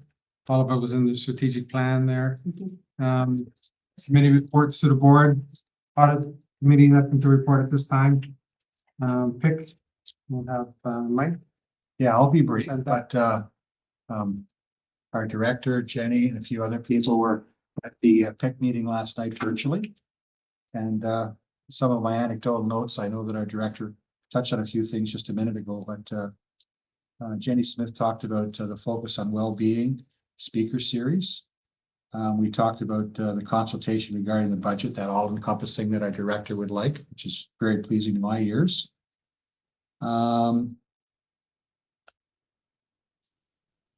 Primary way to we talked about ETSB and its growth. And my philosophy is much like Scott's, is that it's going to take off. And I didn't realize until you told me tonight, it went from 1,000 to 3. Like, that's amazing. And correct me if I'm wrong, but I think somebody mentioned that it's primarily staff and parents versus the students are sort of on the back burner right now, and let everybody become familiar with it. And then, okay, so that's another thing we talked about. Our director is on a recruitment binge regarding PIC. She gave us her philosophy on what she'd like to see happen, that she'd like a representative from each school moving forward. I don't think we have a date or time for that to happen, but she's going to be making her sales pitch in the near future. We talked about the new development, developing the new strat plan. Flow chart on how to get help if you're a parent or someone who wants to communicate with the RCDSB. I was quite impressed with the questions that were asked by the people last night. A lot of really good questions.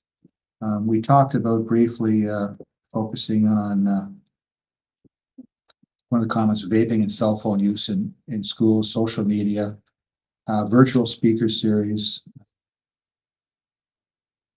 Touched on social media. There was a couple of questions about executive functioning that was to some degree explained.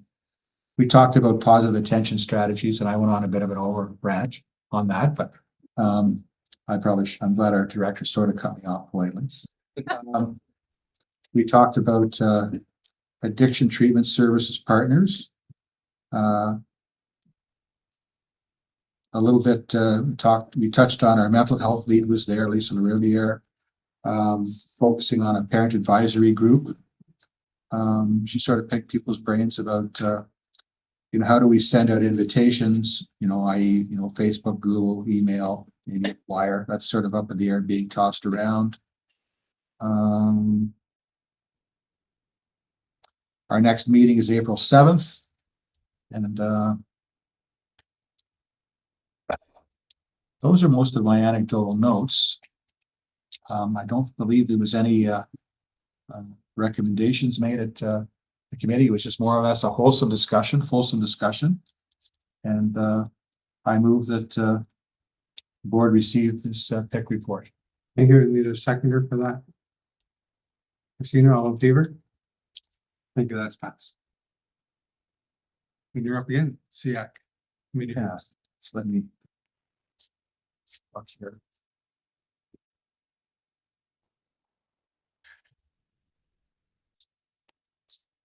Find it.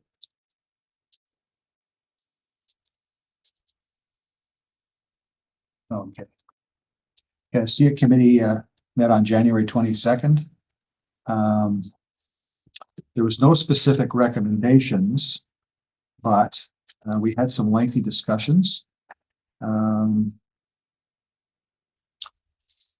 Firstly, we introduced our new member, our vice chair, Susan Humphreys. One thing that impressed me was Jenny Smith discussed and reviewed background and guiding principles and considerations in implementation and monitoring of modified day administrative procedure. I assumed wrongly that we would have more people throughout our board, not that we want them on this program, but on a modified day. And there was some statistics that were brought up. And in the last 3 years, we've only had 18 students that had a reduced timetable, reduced day at school. I thought those numbers were excellent. I assumed that there would be a few more than that. I think this year, if I recall, I think there's only 3 at present. I mean, those statistics to me are quite enlightening because we do have a lot of very challenging students in our board. Superintendent Smith also stated there's a lot of work being done on the implementation of the modified day policy. And I believe left it at that. We had a parent rep give some positive information who has a highly special needs student. Positive feedback about student well-being and the impact when students return to school. He's been quite impressed with that. We shared SIA is still processing applications regarding assistive technology. Briefly touched on was also shared that there's been ongoing organization to come up with a PA day for January 31st, which we briefly touched on earlier for SSCs and ESPs. I'm not sure how that day went, but I'm sure it went very, very well. I appreciate the people who took the time and effort to organize that. We have some funding for a lady by the name of Sarah Ward, who I used to work with many years ago. And she works with high needs students. We have, I believe, a grant or some sort of, I don't know if it's Trillium grant or what it is, but I don't know how much longer we're going to be blessed to have her, but I think it's her 2nd year in the position. And her position is training co-op teachers in order to support these high needs students, placing students with employers. And it goes on, gives specific examples. Some of the courses that these students are taking would be, in this series, would be life skills, how to stay at home alone, maybe a babysitting course, food handling course, first aid course, just things like that. There's been some collaboration with Algonquin College. We're going to create a post-secondary transition program for students with disabilities.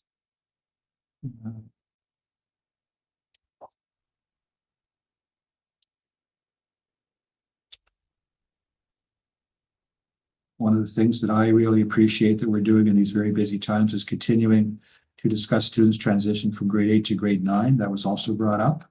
I think that's really, really key. Another comment here is to support and assist families to make informed decisions when students have the opportunity to select their courses at the end of January and early February. So I'm sure that's happening now or has already happened. Just some specifics. The calendar has been approved. It just needs to be submitted to the ministry from our board and our coterminous board. I was having trouble with that word.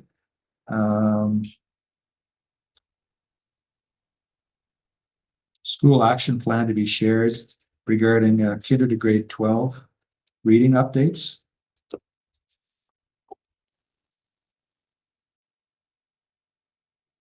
The strat plan was also discussed about the new strategic staff plan and moving forward, generally speaking, how it's going to be moving forward. Vice Chair Humphreys indicated that they will be visiting each committee, including SEAC, for feedback regarding the planning and strategic plan. Not a whole lot to say about association reports, but I do want to make one specific note that up on base, one of our reps is at PMFRC, shared with there'll be over 2,200 military members deployed out of Petawawa in summer of 2025. That's very, very high. So they're going to try and do the best they can to assist with all of that. That's their main role in supporting families in any way they can. I think that is probably the highlights. So again, no recommendations, and I move that the board receive this report. Thanks, Mike. Any questions? from Sam? No, let's get a second. Christina, do you want to second that? All right, thanks. All in favor? That's it. And Kim, Sal report? Yep, we met on February 18th, 2025, and 8 cell meetings were completed. And then I guess I moved that the board receive this report. Thank you. And Christina, you're gonna put your hand up? All right, thanks. All in favor? That's passed. Discipline, nothing to report. The next is the committee of the whole report open session. I have that.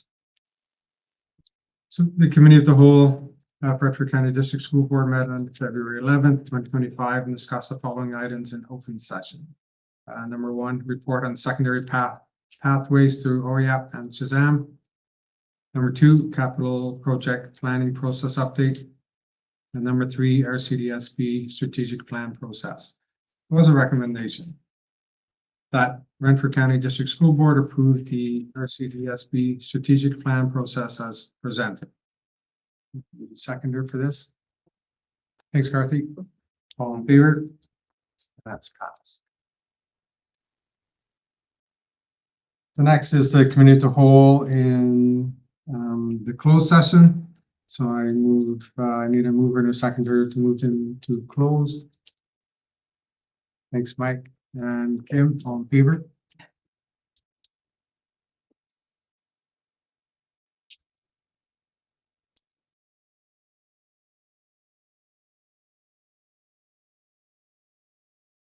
Next is the Indigenous Education Advisory Committee, and Christine. Thank you. We met on February 20th. Updates were given on Jordan's principal activities and the activities of the education team. Then Director Nimi joined us to virtually discuss the budget consultation. That's right. She gave us 4 questions. She gave us homework. Class. We are given time in class. And so we did that, and then let me see. Then we discussed things that were upcoming, and that included that our Indigenous Student Voice Forum and our Student Senate will be meeting together on March 18th, which is really great.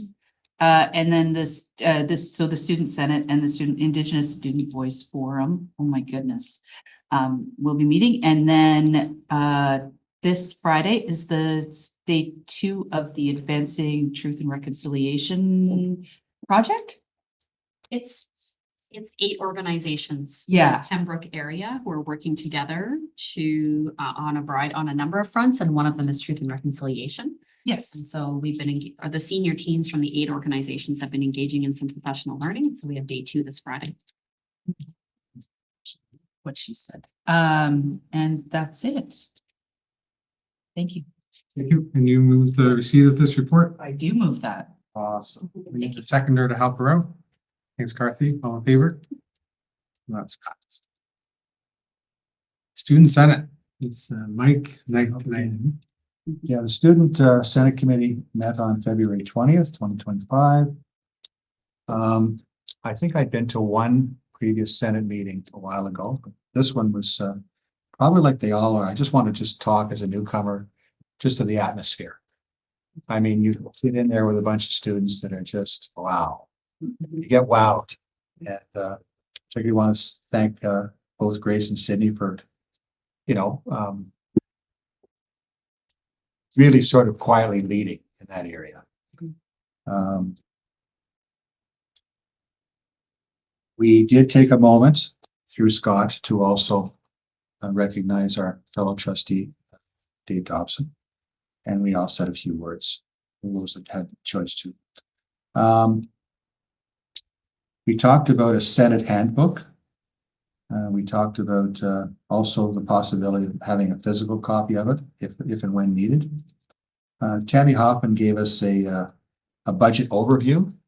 And I would say at the level of understanding that the group that was here could deal with, I think it was very, very good. She talked about, what percentage of the funding just is basically tied up with staffing, specific staffing. She talked about, as an example, maybe some specialized funding. She used the example of some funding for the Indigenous areas, very specific, and there's other pockets that she talked about. She talked about a Senate survey. I know she didn't talk about, there was a comment made by a student about some courses being taken away.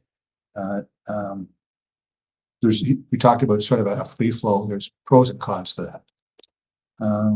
We also talked about funding for clubs who came up, art supplies. One thing that really hit home to me was we've got our mental health week coming up. And a couple of the students talked about when they were putting up signs throughout their school that they were vandalized. That really hit home to me. And I just encouraged them. My only suggestion was try and put them up where there's cameras. Obviously, we have a lot of work to do with, sometimes a small number of students struggle with that.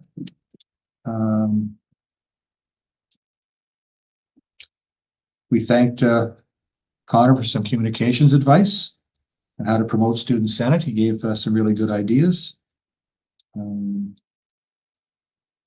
Mental Health Week, Krista Rakowski sort of subbed in for Lisa LaRiviere. We talked about the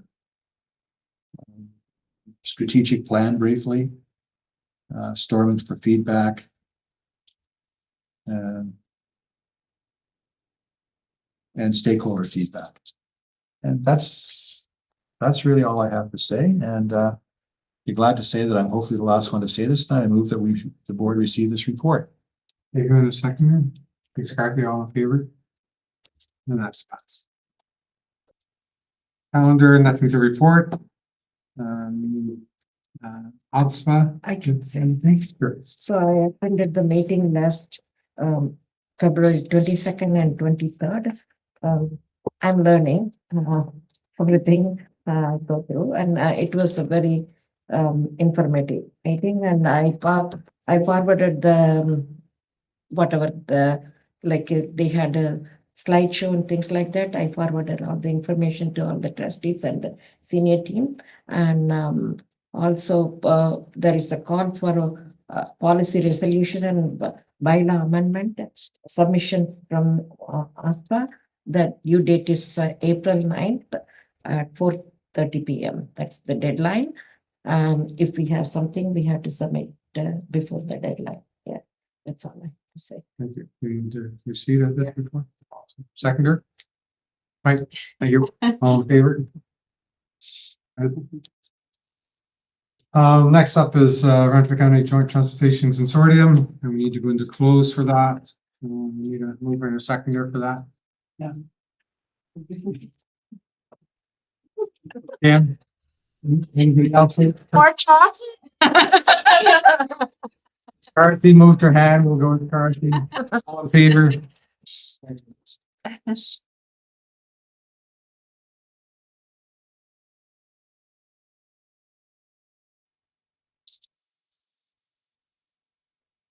The next is just a chair's report. I have a short 10-page one. Not really. This past Saturday, February 22nd, I was part of a team from our board that signed up for the coolest night of the year.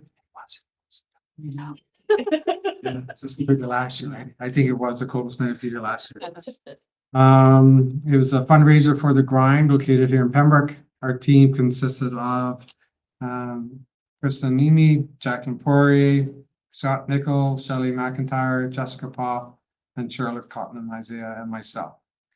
And we raised a total of $1,890. It was actually a great night for an evening walk outdoors. The sidewalk's going to be cleaned a little bit better. Thanks to all those that participated and gathered sponsorships. Again, thank you everybody for participating and fundraising. So it'll go to a good cause. The IAC committee set out an invitation to join a webinar series called The Medicine of Stories in Educating Hearts, Minds, and Spirits. On January 30th, 2025, I had the privilege of listening to the first session of a 4-part series with Dr. Robin Wall Kimmerer. The next session is scheduled for March 27th, 2025.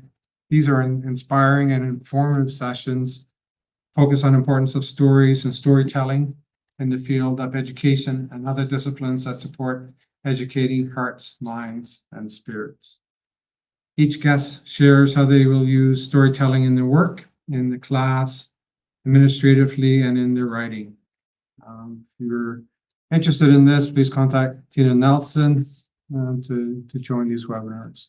I find they're just fascinating and interesting. And also put out by the same company, I was able to take on another webinar.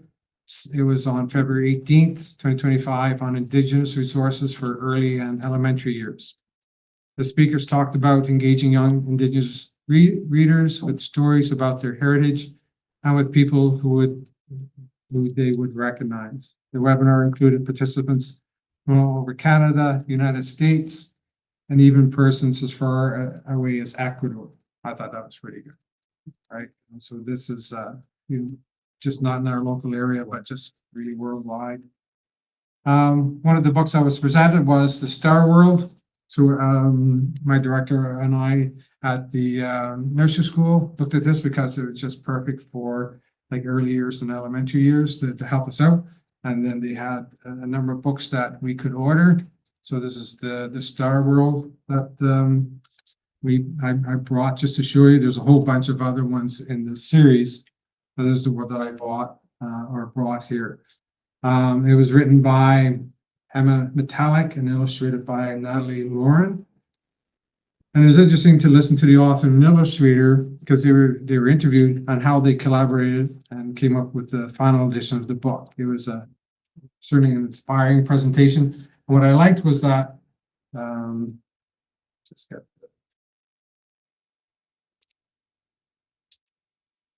should have tabs. So here, I don't know if anybody can see it, but before I show you, no cheating. So you just imagine they have like the night sky and lightning, right? So everybody knows what the symbol for lightning is, right? Just a little bolt, right? You all recognize that. So for these two people, they are from Nova Scotia and belong to the Mi'kmaq Nation, and there's pictographs there. And what they were told was that the symbol for lightning wasn't what we would think it was, right? And when I initially looked at it, it looked like fish, but I'll pass around so people can see. But so this is what was on this pictograph that they had on the stone that they then put into their book. So again, it's just, having the just a variety of stuff instead of just, me watching like Mr. Muggs when I was a kid. Yeah. That this would reflect the Indigenous community and their background, and they could see themselves in these books when they're reading it. So again, it was an inspiring presentation.